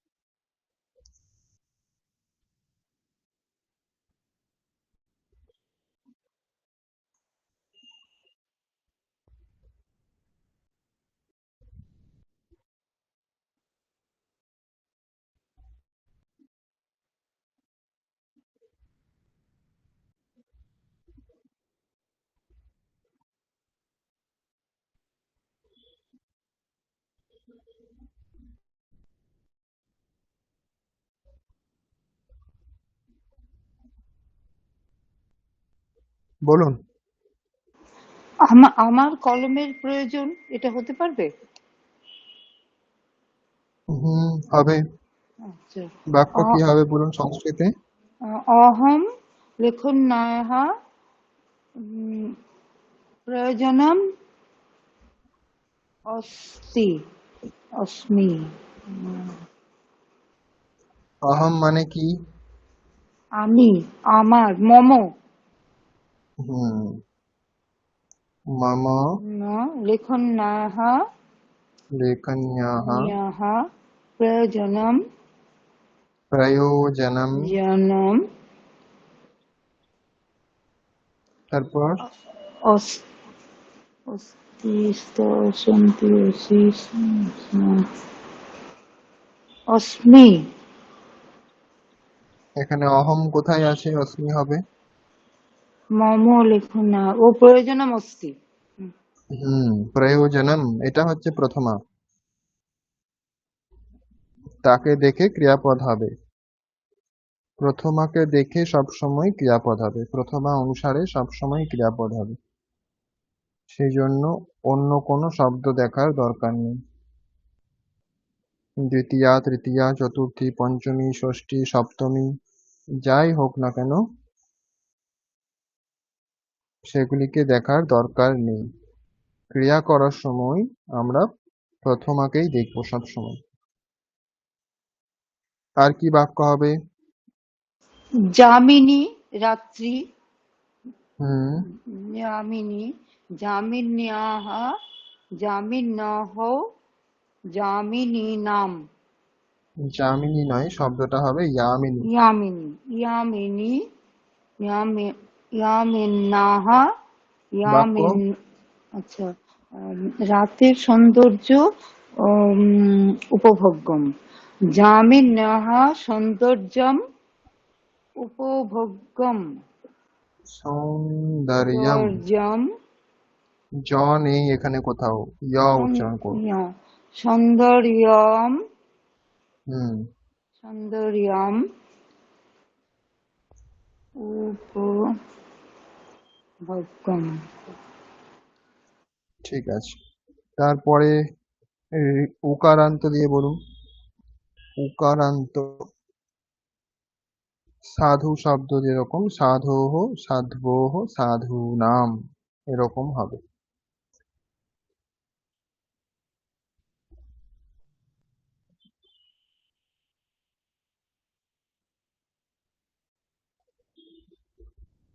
ধেনু,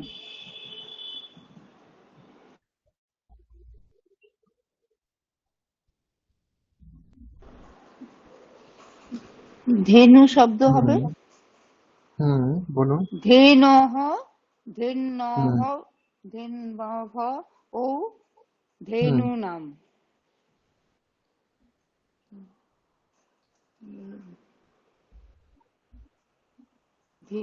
ধেনহ শাবক হুম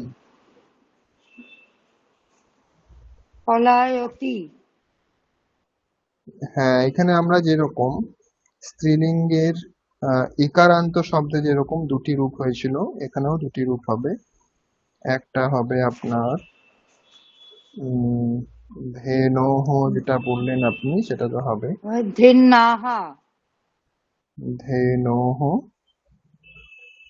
আর একটি হবে ধেন্নাহা নয় বয় আকার বিসর্গ ধেন্নাহা হুম বয় আকার ধেন্না ধেন্না হুম,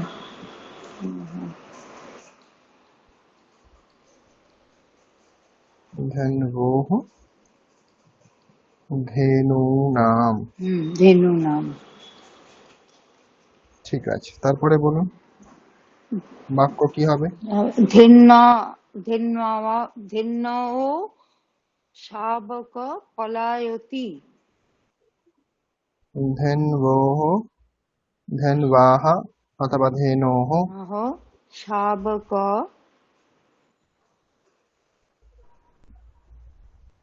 শাবকः পলায়তঃ পলায়তি হুম পলায়তে।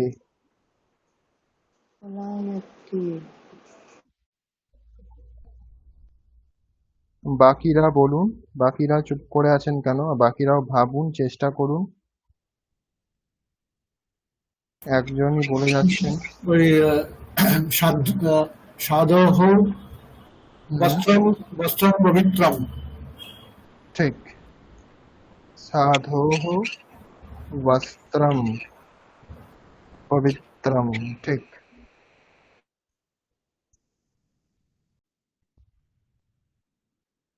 আর কেউ?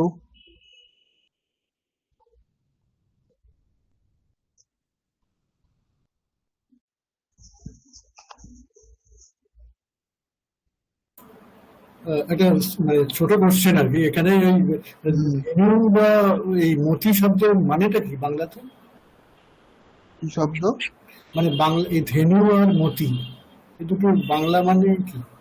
ধেনু ধেনু কাউ শব্দ, কাউ ধেনু শব্দ তো বাংলাতেও আছে, ধেনু শব্দ। আর মতি শব্দ, এটাও বাংলাতেও আছে। মতি মানে বুদ্ধি, আচ্ছা, তাই না? আমরা মতি মানে বুদ্ধি তো, ধেনু আছে, কারেক্ট, ঠিক আছে। হুম সুমতি বলা হয় না, সুমতি শব্দ বাংলাতেও আছে। তা সুমতি মানে সুবুদ্ধি।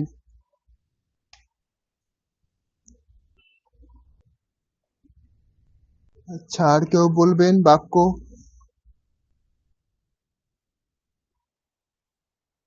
চেষ্টা করুন, যারা চুপ করে আছেন চেষ্টা করুন।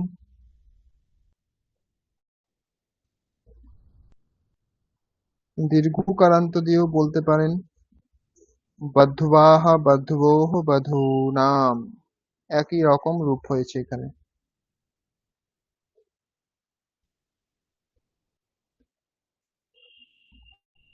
বলুন, কে বলবেন? বাক্য বলুন। বধ্বাঃ অলঙ্কারাः সন্তি, বধূর অলংকার আছে। আর কি বাক্য হতে পারে?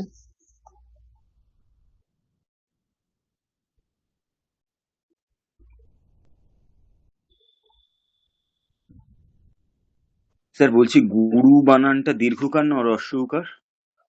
হ্রস্বকার, গুরু। সাধু শব্দের মতো হবে, ওখানেও বলতে চাইলে বলতে পারেন বাক্য।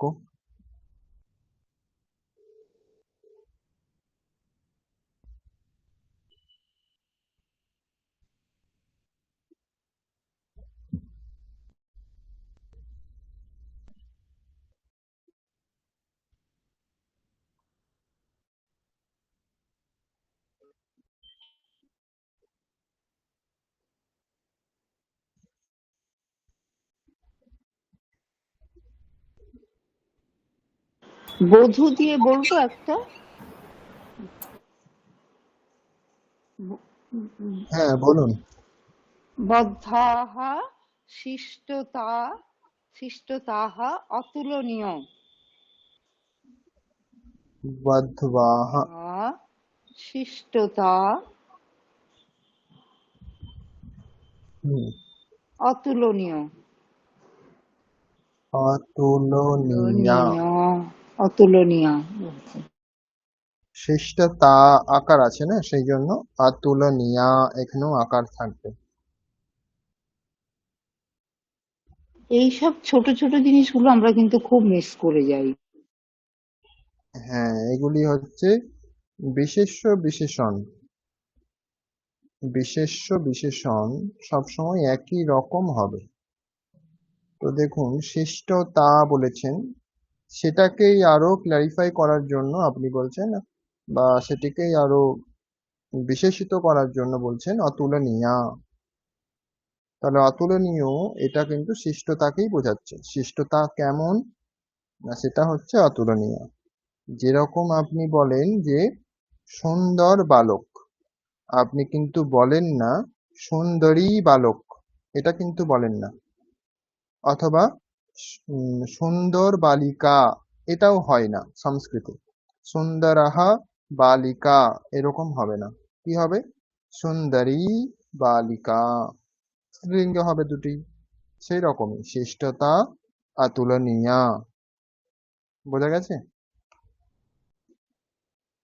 হ্যাঁ, ঠিক আছে, তারপরে ঋকারান্ত শব্দ দিয়ে বলুন।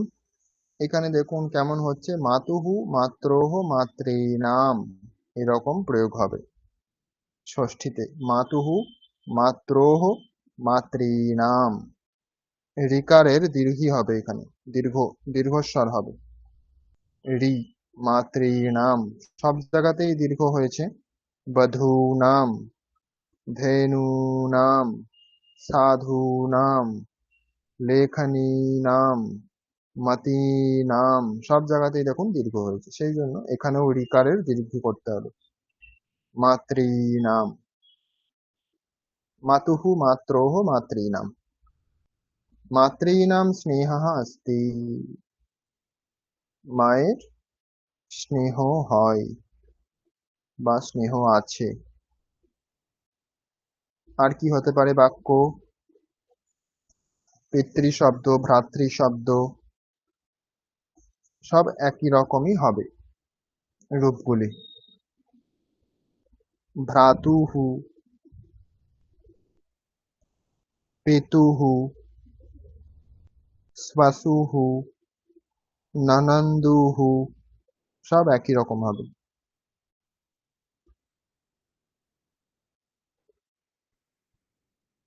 বাক্য বলুন। পিতুঃ কক্ষম হুম, अस्ति। পিতুহু কক্ষা হবে, কক্ষা अस्ति। अस्ति এটা প্রথমাকে দেখে হচ্ছে, প্রথমা হচ্ছে এখানে কক্ষা। কি আছে? কক্ষা আছে।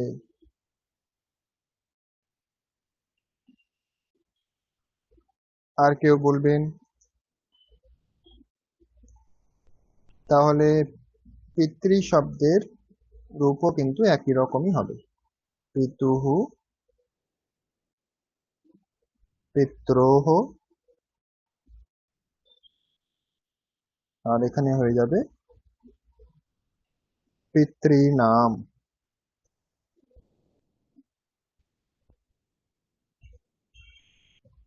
আর কেউ ঋকারান্ত দিয়ে শব্দ বা বাক্য বলবেন?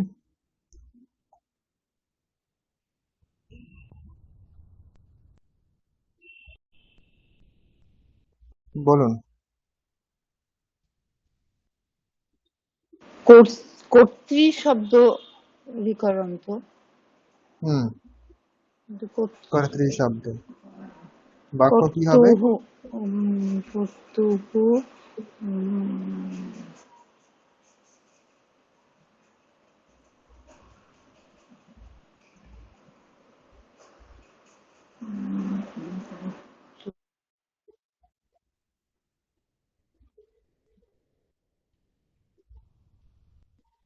কর্তৃনাম, দীর্ঘ কর্তৃনাম।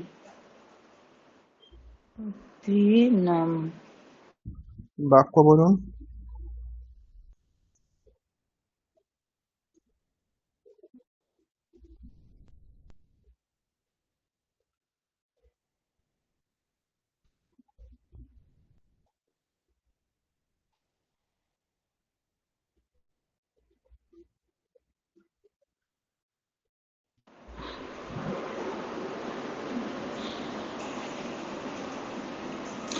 কর্তুঃ কক্ষে আম, আলো বাতিম প্রয়োজনমস্তি। কক্ষে কক্ষে বাতিম দীপস্য দীপস্য প্রয়োজনমস্তি। জ্ঞানম अस्ति। ঠিক আছে, এরপর আমরা সপ্তমী বিভক্তি দেখব। সপ্তমী বিভক্তিতেও বেশি নিয়ম আপনাদের এখন জানার দরকার নেই বা প্রয়োজনও নেই। এখানে বিশেষ কোনো নিয়ম হয়ও না সেরকম, ব্যবহারের জন্য আপনাদের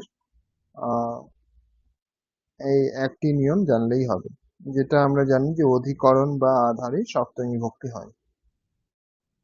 অধিকরণ বা আধার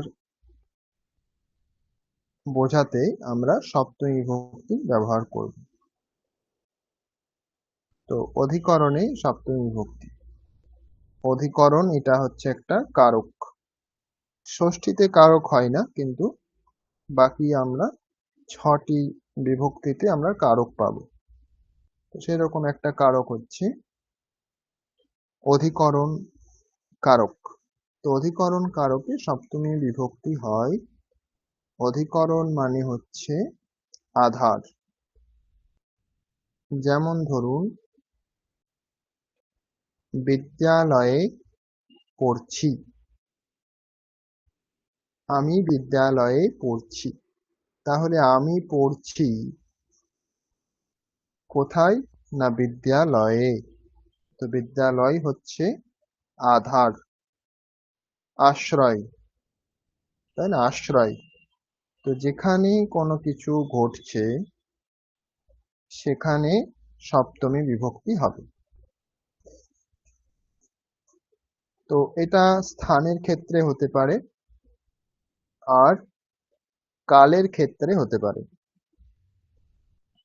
কাল, যেমন যেমন ধরুন সকালে, সকালে পড়ছি, তাহলে সকালটাও হয়ে গেল আধার, সকালে পড়ছি। তো যখন কোনো কিছু ক্রিয়া ঘটবে অথবা যেখানে কোনো কিছু ক্রিয়া ঘটবে সেখানে বা তখন সপ্তমী বিভক্তি হবে। সেটাকে আমরা আধার বলতে পারি, অধিকরণ বলতে পারি। তো আধার বা অধিকরণে সপ্তমী বিভক্তি হয়। আধার বা অধিকরণ কি? না যেখানে ক্রিয়া ঘটে, যেই কালে বা যেই স্থানে ক্রিয়া ঘটে সেটাকে আমরা বলবো আধার বা অধিকরণ বা আশ্রয়। বোঝা গেছে? সহজ নিয়ম আছে, একবার ভাবলেই আপনারা বুঝতে পারবেন।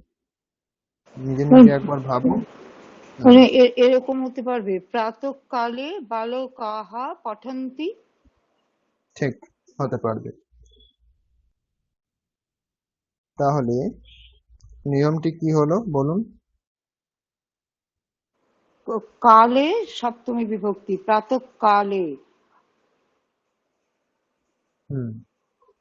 নিয়মটা কি বললাম আমি? একটা হচ্ছে স্থান, একটা হচ্ছে কাল। স্থান বোঝালে যেটা রয়েছে অরণ্যে ব্যাঘ্রা সন্তি, অরণ্যটা স্থান, আর কালটা হচ্ছে প্রাতঃকালে। প্রাতঃকালে সপ্তমী বিভক্তি হবে আর স্থানেও সপ্তমী বিভক্তি হবে। স্থান বা কাল বোঝালে সপ্তমী বিভক্তি হবে না। স্থান বা কাল বোঝালে সপ্তমী বিভক্তি হবে না।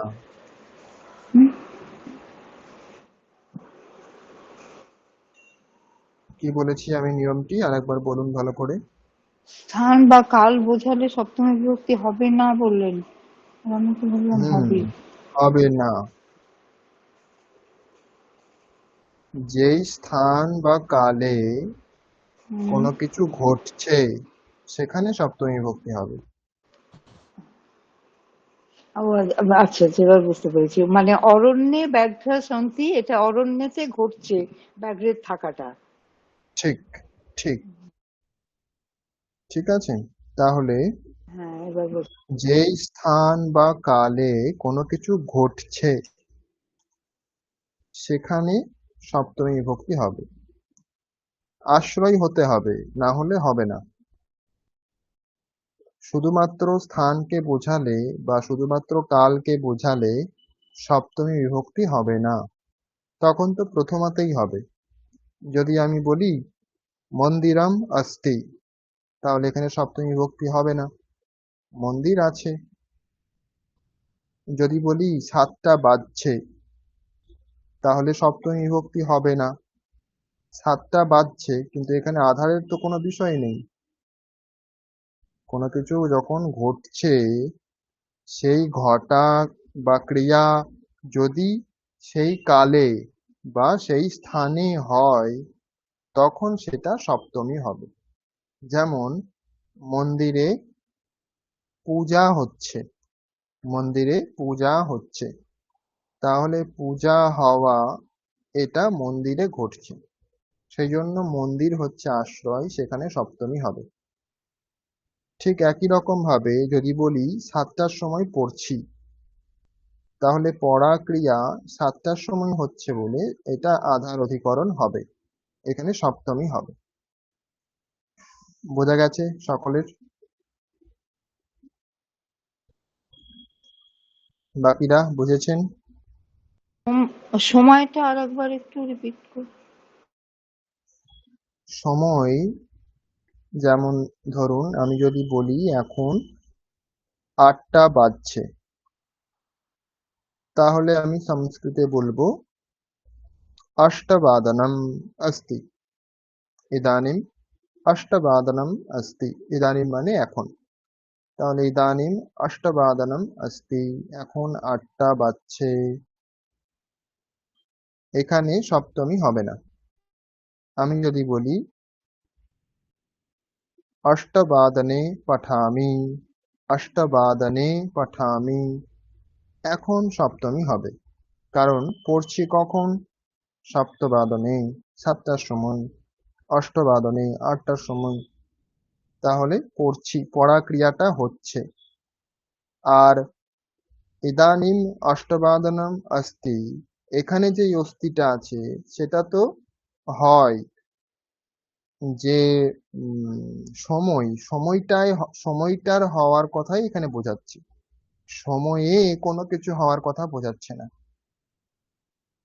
সময়টিই হয় 8টা, আর সময়ে কোনো কিছু হচ্ছে, দুটির মধ্যে পার্থক্য আছে, তাই না? আমি যদি বলি জল আছে আর জলে মাছ আছে, দুটির মধ্যে পার্থক্য আছে তো? হ্যাঁ আচ্ছা স্যার, জলে মাছ আছে যখন বলছি তখন জলটা আধার, ঠিক। আর জল আছে যখন বলছি, তখন তখন অন্য জলটা কিছু সাবজেক্ট। হ্যাঁ, অন্য কিছু আধার হতে পারে হুম, তখন, তাই না? হুম। তখন জল কোথায় আছে সেটা একটা আলাদা প্রশ্ন হতে পারে। নদীতে জল আছে, গ্লাসে জল আছে, ইত্যাদি। কিন্তু নদীতে যখন বলছি আর নদী যখন বলছি, দুটির মধ্যে পার্থক্য আছে। জলে যখন স্যার, বলছি যদি আর তাহলে এই জল বাক্যটা বলা যখন হয় হুম যে হুম হুম বালকেরা সকালে পড়াশোনা করছে, হুম হুম তাহলে এটা কি সপ্তমীতে আসবে স্যার? হ্যাঁ, কোন শব্দটা বলুন? সকালে, এই যে বালকেরা সকালে পড়াশোনা করছে, হ্যাঁ, মানে সকালে প্রাতঃকালে। যেটা বলছেন, হ্যাঁ হুম। সেটা হবে, সেটা সপ্তমী হবে। আচ্ছা। ঠিক আছে, তাহলে বোঝা গেছে তাই তো? হ্যাঁ স্যার। বাকিদের কোনো প্রশ্ন আছে? বাকিরা বুঝতে পেরেছেন?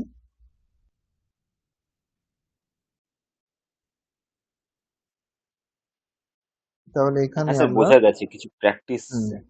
ঠিক প্র্যাকটিস আমরা করে নিচ্ছি। এখানে আমরা কিছু প্র্যাকটিস করে নিলে আরো ক্লিয়ার হয়ে যাবে। তো এখানে দেখুন, দেবে আমরা যেরকম বাংলাতে ব্যবহার করি, তে যোগ করে দিই আমরা অনেক সময়, দেবতাতে। আবার অনেক সময় একারও থাকে, যেরকম রামে, রামে ভালো গুণ আছে, তাহলে রামে আমরা রামে যোগ করি। তো সেই রকমই দেবে, এখানে সপ্তমীতে এরকম প্রয়োগ হয়, দেবে, দেবয়োঃ দেবেষু, বহু বচনে হবে দেবেষু, ফলেষু, কবিষু, নদীষু, বধূষু, সাধুষু, মাতৃষু, এগুলি হচ্ছে সব বহুবচন। তো বহুবচনের ক্ষেত্রে যেটা মূল শব্দ তারপরে সু যোগ হয়ে যাবে। অন্যান্য সব জায়গাতে দেখুন কবিষু, নদীষু, সাধুষু, সব জায়গাতে সু যোগ হয়ে গেছে মূল শব্দের পরে। আর এখানে কিছু আলাদা রকম হয়েছে, যেটা হচ্ছে দেবেষু, এখানে একার হয়ে গেছে, ফলেষু, এই দুটি বাদ দিলে বাকি জায়গাতে কিন্তু মূল শব্দের সাথে সু যোগ হয়েছে। আর লতাসু, এখানে আকার থাকার জন্য দন্তস্ব হস্যু হয়েছে, দন্তস্ব হয়েছে। তো দন্তস্ব এবং মূর্ধস্ব এর বিষয়টা আপনাদের একবার বলেছিলাম, মনে আছে? দন্তস্ব কখন হবে, মূর্ধস্ব কখন হবে, একবার বলেছিলাম, কারোর মনে পড়ছে? হ্যাঁ মানে নত্যবিধান পড়িয়েছিলেন সেটা মনে আছে, রুলস গুলো খুব ভালো করে মনে নেই অ্যাকচুয়ালি, মানে সেটা করতে করতে হয়তো হয়ে যাবে। এখানে স, স কখন হবে আর স কখন হবে? ককার, আমি এখানে একটু লিখে দিচ্ছি, যদি ক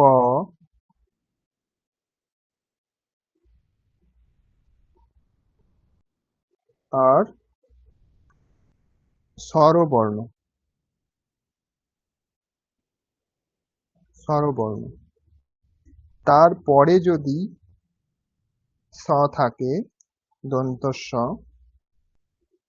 তাহলে কি হবে এটা?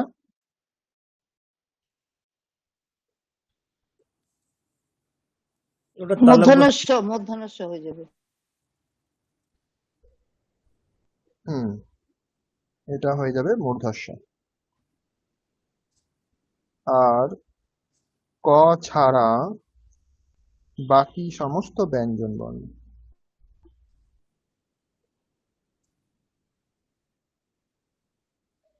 ব্যঞ্জন আর স্বরবর্ণের মধ্যে হচ্ছে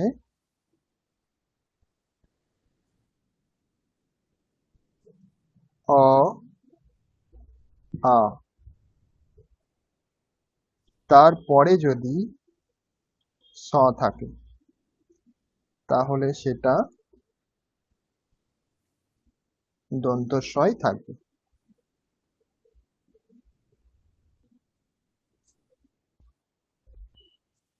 ঠিক আছে?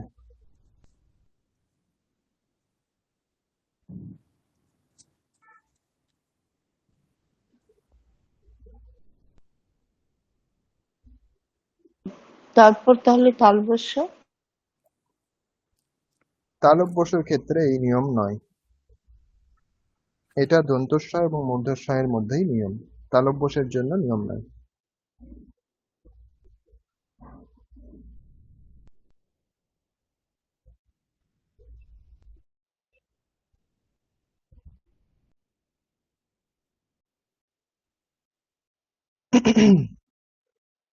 তাহলে এটা আপনারা একটু মনে রাখবেন।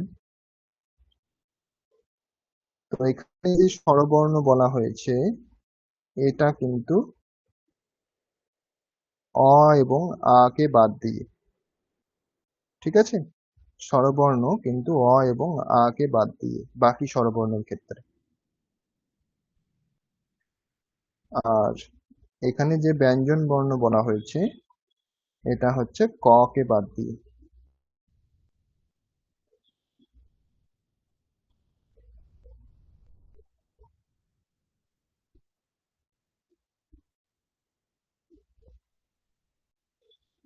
ঠিক আছে, তারপরে তাহলে এখানে আমরা আমরা যে পড়ছিলাম যেই বিষয় সেই বিষয়ে ফিরে আসবো। অরণ্যে ব্যাঘ্রাः সন্তি, এটা একটা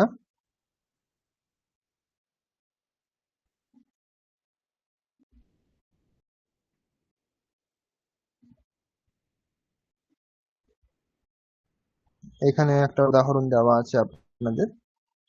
আর এরপরে আর কি হতে পারে বলুন? অরণ্যে, এখানে অরণ্য হচ্ছে অধিকরণ আধার, সেই জন্য এখানে সপ্তমী বিভক্তি হয়েছে, অরণ্যে ব্যাঘ্রাः সন্তি। আর কি হতে পারে বলুন? তাড়াতাড়ি বলবেন, একটু সময় কম আছে। অহম মন্দিরে প্রার্থনা করোমি। প্রার্থনাম হবে, দ্বিতীয়া হবে। প্রার্থনাম করোমি। করোমি। হুম। অহম মানে আমি, ক্রিয়া কে করছে? প্রার্থনা ক্রিয়া কে করছে? আমি করছি। তাহলে এখানে প্রথমাতে হয়েছে, তাহলে প্রার্থনা আর প্রথমাতে হবে না। আপনি তো প্রার্থনা নন, তাই না? তাহলে এটা প্রথমাতে হবে না। তাহলে প্রার্থনা হচ্ছে এখানে কি করছি? প্রার্থনা করছি, সেই জন্য প্রার্থনা এখানে কর্ম, এখানে দ্বিতীয়া হবে। আর কেউ বলবেন?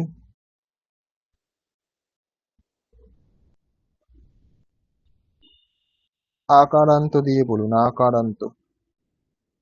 লতা শব্দের মতো, লতায়াম হয়েছে, লতায়াম। লতায়াম যেরকম হয় সেরকম আরো অন্যান্য শব্দেও আকারান্ত শব্দে ইয়াম যোগ হয়ে যাবে। লতায়াম, সীতায়াম, গীতায়াম, এরকম আকারান্ত শব্দ যেগুলি আছে।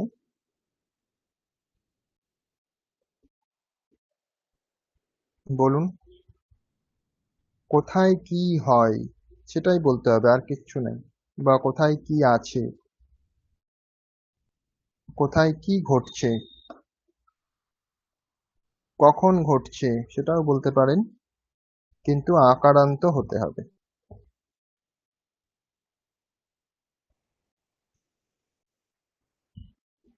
বলুন,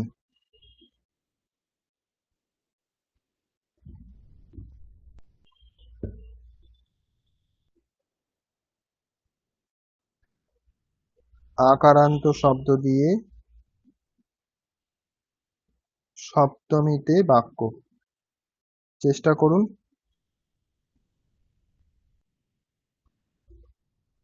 সভা শব্দ হতে পারে আকারান্ত। হুম হুম সভায়াম, হুম সভায়োহ, সভাসু। হুম, ঠিক। কিন্তু সভায়াম বক্তব্যম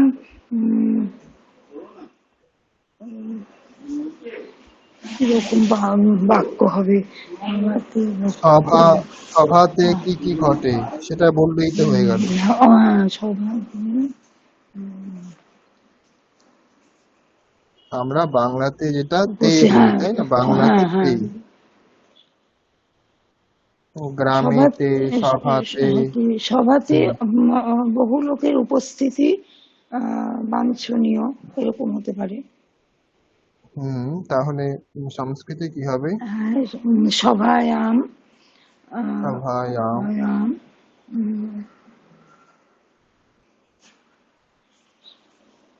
সর্বম উপস্থিতি অগ্রগণ্য।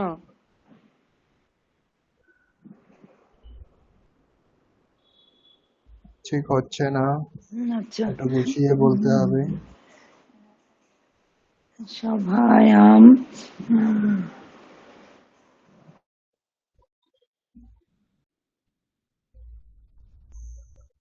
সভাতে কি ঘটে, কি হয়, কি থাকে ইত্যাদি বললেই হবে। সভাতে কি হয়, কি থাকে, কি ঘটে, যে কোনো একটা বললেই হবে।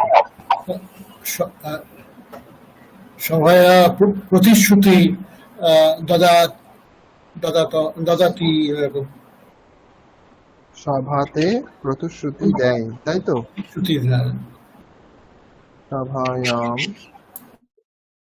প্রতিশ্রুতিম দদাতি, অথবা বহু বচনে যদি করি তাহলে জনাহা দদতি। সভায়াম প্রতিশ্রুতিম জনাহ দদতি। জনাহ মনুষ্যাহ।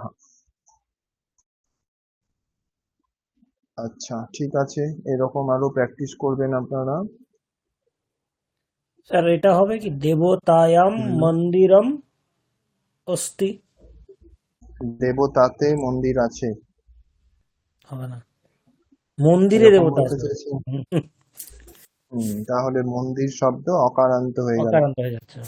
হুম, একটু ভাবতে হবে স্যার আকারান্ত বলছি শব্দ।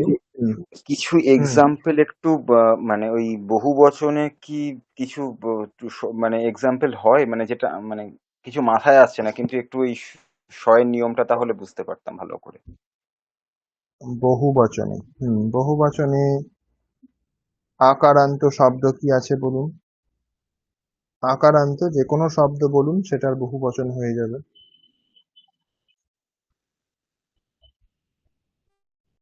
উদাহরণ দিন একটা। প্রজা। হ্যাঁ, প্রজা শব্দ। তাহলে প্রজা, আকার আছে শেষে, তাহলে দন্তস্ব হবে। প্রজাসু। তাহলে প্রজাদের মধ্যে এরকম অর্থ, বা প্রজাতে। প্রজাতে কি আছে? শ্রদ্ধা। শ্রদ্ধা অস্তি, এরকম একটা বললাম যে প্রজাতে শ্রদ্ধা আছে।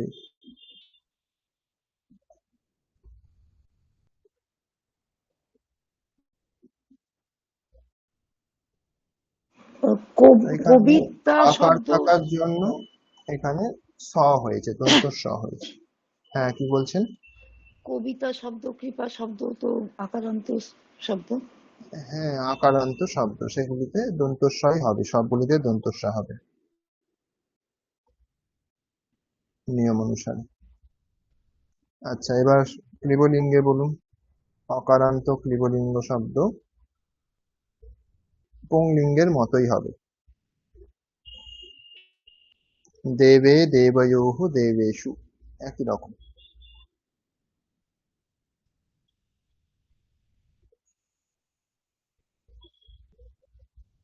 মানে আমাদের বলুন। যেটা ছিল রাম রামে হুম, রামায় রামেষু। হুম, এখানে আমরা কি দেখলাম? দেবে, দেবয়োঃ, দেবেষু,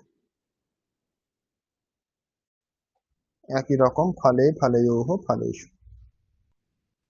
পুষ্পে ঘটম, সুগন্ধঃ অস্তি, এটা একটা উদাহরণ। হ্যাঁ, বলুন, কি বলছিলেন? হ্যাঁ বললাম ঘটম শব্দটা না, সেক্ষেত্রে ওটা ঘটের পুংলিঙ্গ। মধ্যে পুজো। পুংলিঙ্গ ও শব্দ, আচ্ছা, ঘটাহা। ঘটাহা। ঘট হুম, আচ্ছা। হুম। তো ওটা আপনি বলতে পারেন, আমরা এখানে লিখতে পারি অকারান্ত পুংলিঙ্গ শব্দের ক্ষেত্রে। ঘটঃ পূজম অস্তি। ঘটাহা হবে, ঘটেই হবে। মানে ঘটে পূজম অস্তি, আর যদি মানে সমস্ত ঘটে মানে মানে একাধিক ঘট থাকে তাহলে ঘটে সু। হুম, হুম, ঠিক। ঘাটে শু করতে পারি। ঘাটে শু, কি বলবো? জলম অস্তি। পূজা পূজাম অস্তি, জলম অস্তি। হুম, জলম অস্তি।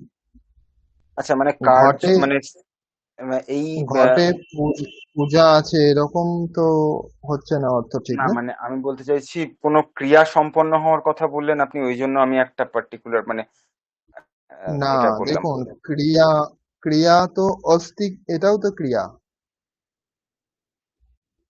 আচ্ছা, বুঝতে অস্তি, পারলাম। হ্যাঁ, আছে পূজা, একটা ক্রিয়া, রাইট। হ্যাঁ, পূজা না বলে আপনি তো অন্য কিছু বলতে পারেন, জল আছে সেটাও তো বলতে পারেন। অস্থি এটাও তো ক্রিয়া, মানে তাহলে বি আবারও ভার্ব হচ্ছে আর কি হুম বেসিক্যালি। হুম হুম। মানে একটা দেখুন, আহ পূজা অস্তি, বা ঘট যেটা বলছেন আপনি, ঘট দিয়েই বলি, ঘটঃ অস্তি, আর ঘটে জলম অস্তি, দুটির মধ্যে পার্থক্য আছে। এখানে অস্তি ক্রিয়া দিয়েই বোঝানো যাচ্ছে। একটা হচ্ছে ঘট নিজে আছে, আর একটা ঘটে জল আছে। এখানে আর পূজার দরকার নেই। হ্যাঁ, বুঝতে পেরেছি। হুম হ্যাঁ, হুম। এবার তো ঘট যখন নিজেই থাকছে, সেখানে তো আধার অধিকরণ সে হচ্ছে না।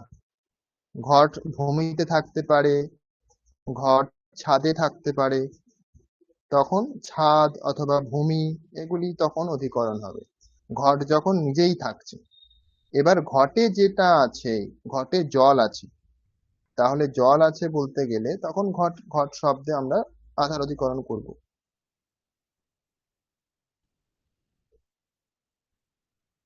ঠিক আছে, তাহলে ইকারান্ত শব্দ দিয়ে বলুন। ঋষি, স্যার একটা কথা ঋষিষু। জাস্ট এখানে, হুম হুম মানে হুম। ধরুন আমি রথ শব্দ দিয়ে যদি করা হয় এখানে রথ, হ্যাঁ। তাহলে রথে আহ, হুম। চাকাটাকে স্যার কি বলা হয় সংস্কৃতে? চক্রম। চক্রম অস্তি, তাহলে এটা হবে এখানে। একদম হবে। আচ্ছা, হুম।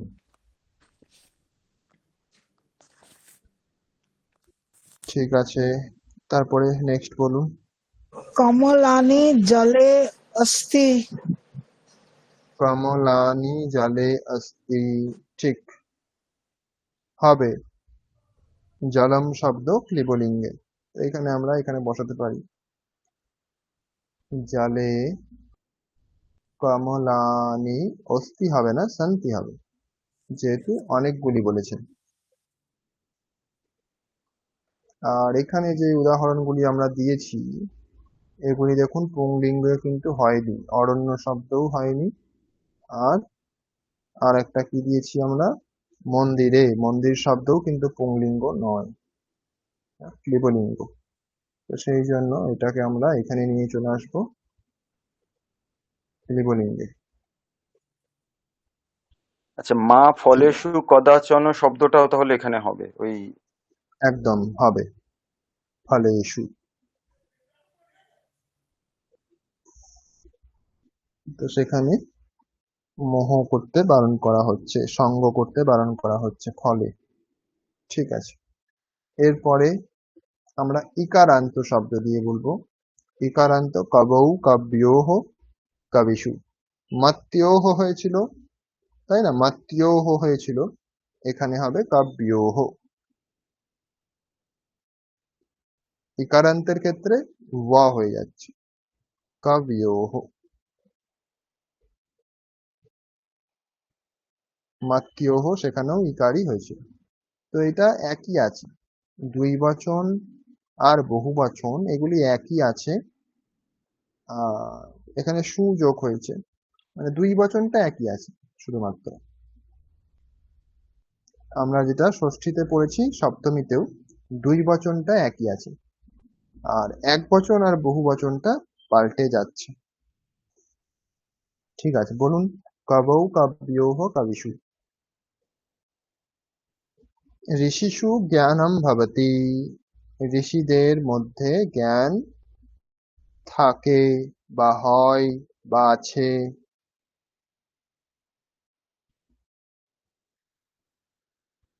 আর কি হতে পারে বলুন। কবিষু কল্পনা অস্তি। ঠিক, কবিষু কল্পনা অস্তি, কবিদের মধ্যে কল্পনা আছে, কল্পনা শক্তি, কবিদের স্যার মধ্যে কল্পনা শক্তি আছে, ঠিক। তারপরে বলুন। রবিষু জ্যোতিং হুম, প্রণোতি রবিষু জ্যোতিং জ্যোতিহি, প্রথমাতে প্রণোতি হবে। আচ্ছা জ্যোতিহি হবে, আচ্ছা হুম, প্রণোতি প্রাণোতি মানে? পাই। আচ্ছা, এটাকে বাংলায় বলুন। মানে মানে সূর্যের থেকে আমরা জ্যোতি পাই। এখানে আধার অধিকরণ কি হলো? আপনি বাংলাতে আগে ভাবছেনই না বিষয়টা, যে আমি নিয়মটা বলেছি, নিয়মটা আপনি ভাবছেনই না। এখানে কি অর্থে আমরা করছি? আধার অধিকরণ হতে হবে তো, বাক্যের মধ্যে অর্থটা থাকতে হবে তো। তাহলে আমরা এখানে যদি বলি, অস্থি আমরা বলতে যদি বলি, দাঁড়ান, আমাকে শুনুন আগে। রবির থেকে, রবির থেকে জ্যোতি পাই, তাহলে রবির থেকে এখানে আধার অধিকরণ আছে অর্থ? না, রবিতে জ্যোতি আছে, তখন এটা আধার অধিকরণ হবে স্যার। হুম, তাহলে রবির থেকে বললে তো হবে না। না, হ্যাঁ, তাহলে রবিষু জ্যোতিহি অস্তি। অস্থি, হ্যাঁ।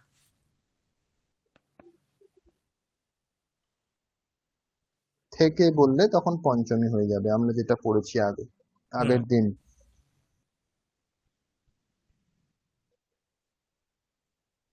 নেক্সট হচ্ছে দীর্ঘিকারান্ত। দীর্ঘিকারান্ত দিয়ে বলুন। নদ্যাম, লেখন্যাম, কুপ্যাম, ভগিন্যাম, জনন্যাম, এই শব্দগুলি হবে জননী, ভগিনী, লেখনী, কূপী, আরো যা কিছু মনে পড়ছে আপনাদের বলুন।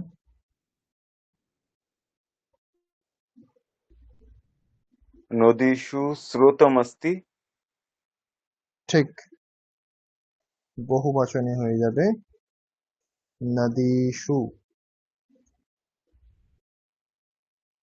স্রোতঃ বিসর্গ হবে, স্রোতঃ অস্তি। স্যার বলছি কোনটাতে বিসর্গ হবে, মানে স্ত্রীলিঙ্গ, পুংলিঙ্গ আর ক্লিবলিঙ্গ এগুলো কি মুখস্থই করতে হবে? কোনো রকম পার্টিকুলার কোনো রুল ক্ষেত্রে অ্যাপ্লাই করা যাবে না, না? না, এটা হচ্ছে অর্থের সাথেই আপনাকে মনে রাখতে হবে। আচ্ছা। এটা আপনাকে ডিকশনারি থেকেই জানতে হবে, অর্থ, অর্থ যেভাবে জানছেন সেভাবেই।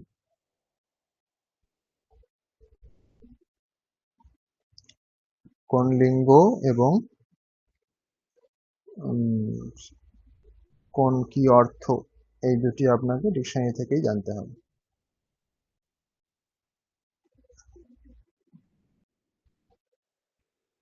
তারপর আর কেউ বলবেন?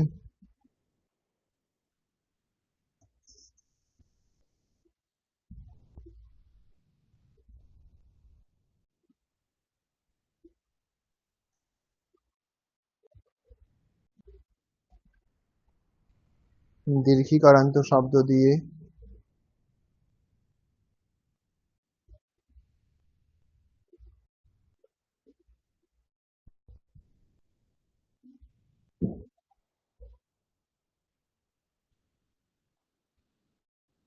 অথবা উকারান্ত দিয়ে বলতে পারেন।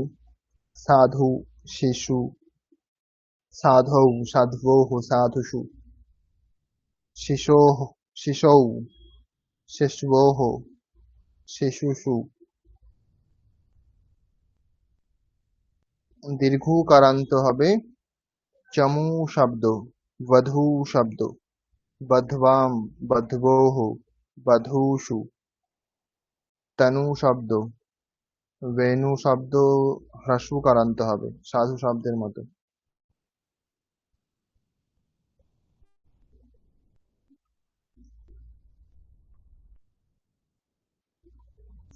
বলুন, আধার অধিকরণ করে বাক্য বলতে হবে। সাধুতে কি থাকে বা কি হয়, কি ঘটে?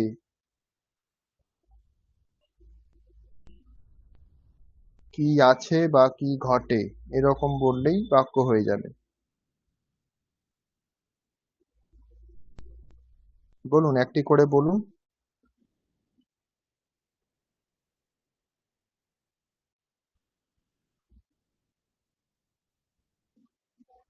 মধুমিতা ঘোষ, আপনি কোনো বাক্য বললেন না আজকে।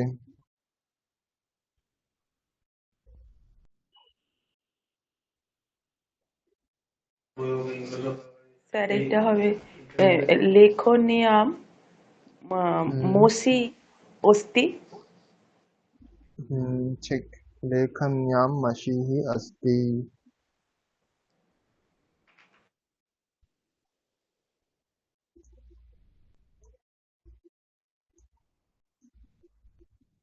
তারপর বাকিরা চেষ্টা করুন। স্যার স্যার কুপ্পিয়া কুপ্পিয়াম জলম হুম অস্তি। ঠিক। কূপ্যাম জলম अस्ति।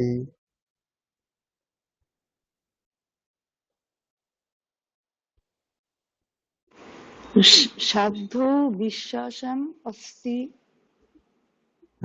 আর একবার বলুন। সাধ্যৌ হুম বিশ্বাসম অস্তি। সাধৌ। সাধৌ বিশ্বাসম বিশ্বাসম विश्वासः। সম অস্তি। विश्वासः অস্তি। अस्ति। তারপর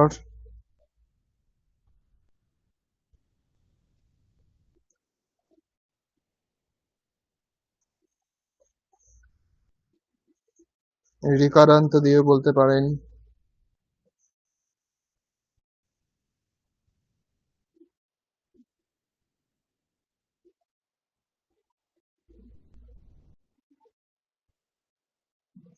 ঋকারান্ত দিয়ে পিতৃ শব্দ, মাতৃ শব্দ, ভ্রাতৃ শব্দ, শ্বশ্রী শব্দ, নরেন্দ্রী শব্দ, কর্তৃ শব্দ, এগুলি সব বলতে পারেন।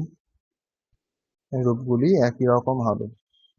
মাতরি, ভ্রাতরি, পিতরি, কর্তরি, ননন্দরি। আহ, দুই বচনে স্যার পিতরি লাস্টের শব্দটা কি বল, সরি বলছি আপনি লাস্টের শব্দটা কি বললেন একটু বুঝতে পারলাম না। হুম মাতরি ননন পিতরি। হ্যাঁ, ননন্দ্রী, এটা হচ্ছে মূল শব্দ ননন্দ্রী। এটাই বলছেন তো? হ্যাঁ হ্যাঁ, মানে কি এটার? এটা আমরা বাংলাতে যেটা বলি ননদ, ও আচ্ছা। সেটা হচ্ছে ননন্দ্রী।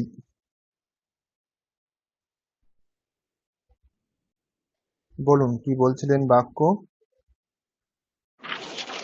শব্দ রূপটা পিতরি পিত্রহ পিতৃষু।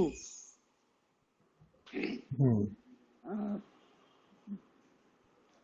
পিতরি সংসারম সর্বম দায়িত্বম হুম পিতৃষু। পিতরি সংসারম সর্বম দায়িত্বম অস্তি। ঠিক। স্যার পিতরি। একটা ওয়ার্ড আছে না, পিতরি পিতৃপন্যে প্রিয়ন্তে সর্বদেবতা, এটাও তাহলে এর মধ্যে আসবে। হুম পিতরি সর্বম দায়িত্বম দায়িত্বম অস্তি। अस्ति। ঠিক। হ্যাঁ, কি বলছেন? স্যার বলছিলাম একটা আছে না মানে ওয়ার্ড, পিতরি পিতৃপন্যে প্রিয়ন্তে সর্বদেবতা। হুম ঠিক। ওখানে তো আছে, কিন্তু আপনাকে প্রয়োগ শিখতে হবে যে কিভাবে হচ্ছে। বইতে সবকিছুই আছে, কিন্তু কিভাবে হচ্ছে সেটা আপনাকে জানতে হবে। তাহলে কেন হয়েছে পিতরি?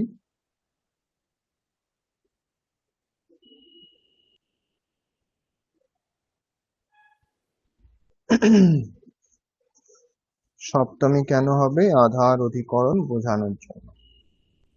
তো সেই রকম নিজে ভেবে তৈরি করতে হবে বাক্য, তবেই সেটা বোঝা যাবে যে আপনি বুঝতে পেরেছেন। নিজে যতক্ষণ না বাক্য গঠন করতে পারছেন ততদিন আপনার বোঝা হয়নি।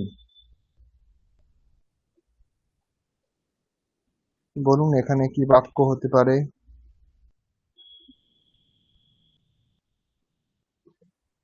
আর কেউ বলবেন?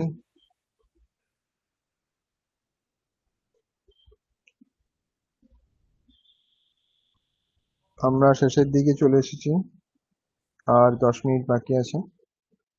কেউ বলতে চান এখানে বাক্য?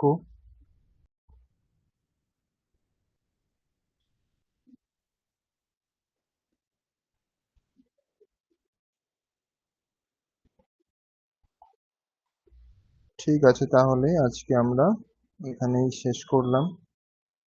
আপনাদের যদি কোনো প্রশ্ন থাকে জিজ্ঞাসা করুন আজকের বিষয় সম্বন্ধে অথবা গত বিষয় সম্বন্ধে। যে কোনো প্রশ্ন থাকলে জিজ্ঞাসা করতে পারেন, এখনো সময় আছে।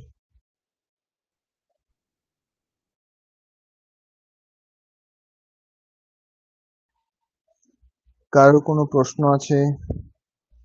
এই চম্বাম শব্দটার অর্থটা কি? কোনটা? চম্বাম, এটা লাস্টলি আপনার চমু শব্দ, চমু চমু মানে কি এটা? চমু শব্দের অর্থ হচ্ছে সেনা। চমু শব্দের অর্থ সেনা। এটা আমরা আগের দিনও পড়েছিলাম। আগের দিনও এই শব্দটি ছিল, আগের 2 দিনও ছিল। চমু শব্দ অর্থ হচ্ছে সেনা, দীর্ঘকারান্ত শব্দ। এটার সপ্তমীতে রূপ হয়েছে চমওয়াম। যেরকম বধওয়াম হচ্ছে বধূ শব্দ বধওয়াম, সেরকমই চমু শব্দ চমওয়াম, একই রকম।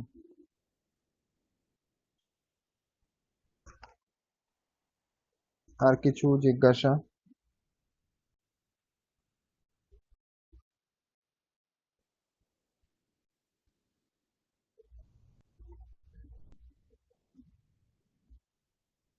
আপনাদের কোনো জিজ্ঞাসা থাকলে বলতে পারেন।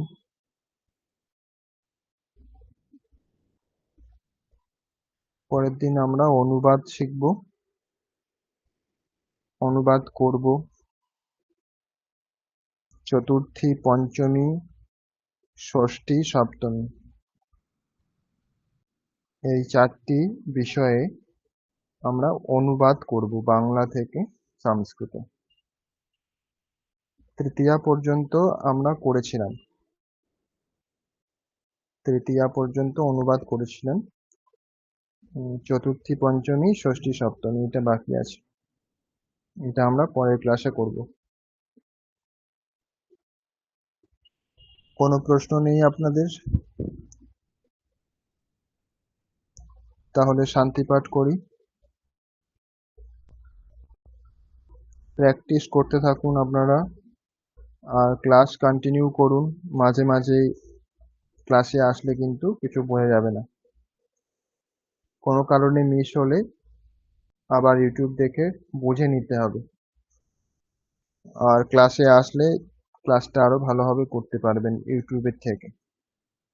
কোনো প্রশ্ন থাকলে সরাসরি করতে পারবেন, বুঝতে না পারলে আর একবার জিজ্ঞাসা করতে পারবেন।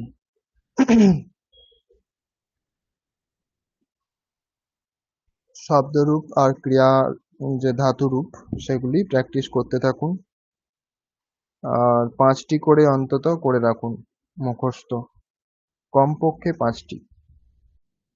একটা পুংলিঙ্গ, একটা স্ত্রীলিঙ্গ, একটা ক্লীবলিঙ্গ, আর অসমত শব্দ, ইউষ্মত শব্দ। আর ক্রিয়াপদের ক্ষেত্রেও এরকম ভাবে 5টি করে রাখুন।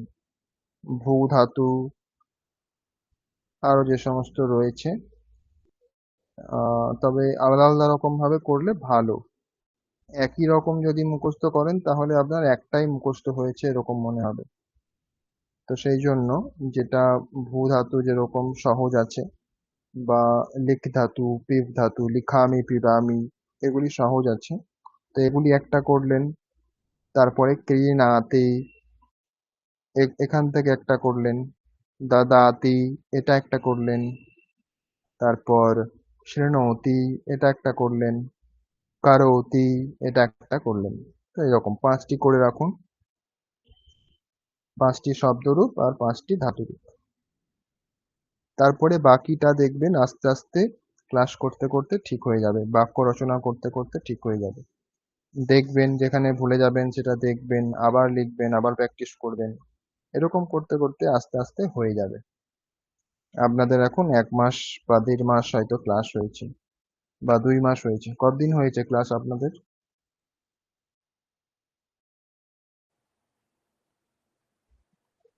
কবে থেকে শুরু হলো আপনাদের? অলমোস্ট 2.5 মাস হয়ে গেছে স্যার। আচ্ছা, 2.5 মাস হয়ে গেছে। ঠিক আছে, তাহলে আর বেশি দিন সময় নেই। আমরা হয়তো আর 1 মাস পাবো। 1 মাস হয়তো পড়াশোনার জন্য পাবো। তারপরে আবার পরীক্ষার, তখন আবার প্রশ্ন জিজ্ঞাসা করবেন আপনারাই, যে স্যার কি পড়তে হবে, কেমন ভাবে পড়তে হবে। সেই জন্য 1টা 2টো ক্লাস পরীক্ষার জন্য যাবে। তাছাড়া আমরা তাহলে 1 মাস আর পড়তে পারবো। তো 1 মাস পড়ার পরে আমরা পরীক্ষা নেব। ঠিক আছে, আজকে তাহলে এখানে শেষ করছি। ॐ आप्यायन्तु ममाङ्गानि वा प्राणश्चक्षुश्रोत्रमथो बलमिन्द्रियाणि च सर्वाणि सर्वं ब्रह्मोपनिषदं माहं ब्रह्म निराकुर्याम् मा ब्रह्म निराकरोत् अनिराकरणमस्त्वनिराकरणमेऽस्तु तदात्मनि निरते य उपनिषत्सु धर्मास्ते मयि सन्तु ते मयि सन्तु। ॐ शान्ति शान्ति शान्तिः। हरिः ओम तत्सत्। শ্রীরামকৃষ্ণার্পণমস্তু। ঠিক আছে, সকলকে ধন্যবাদ। Thank you sir. ঠিক আছে, সকলে লেফট হতে পারেন।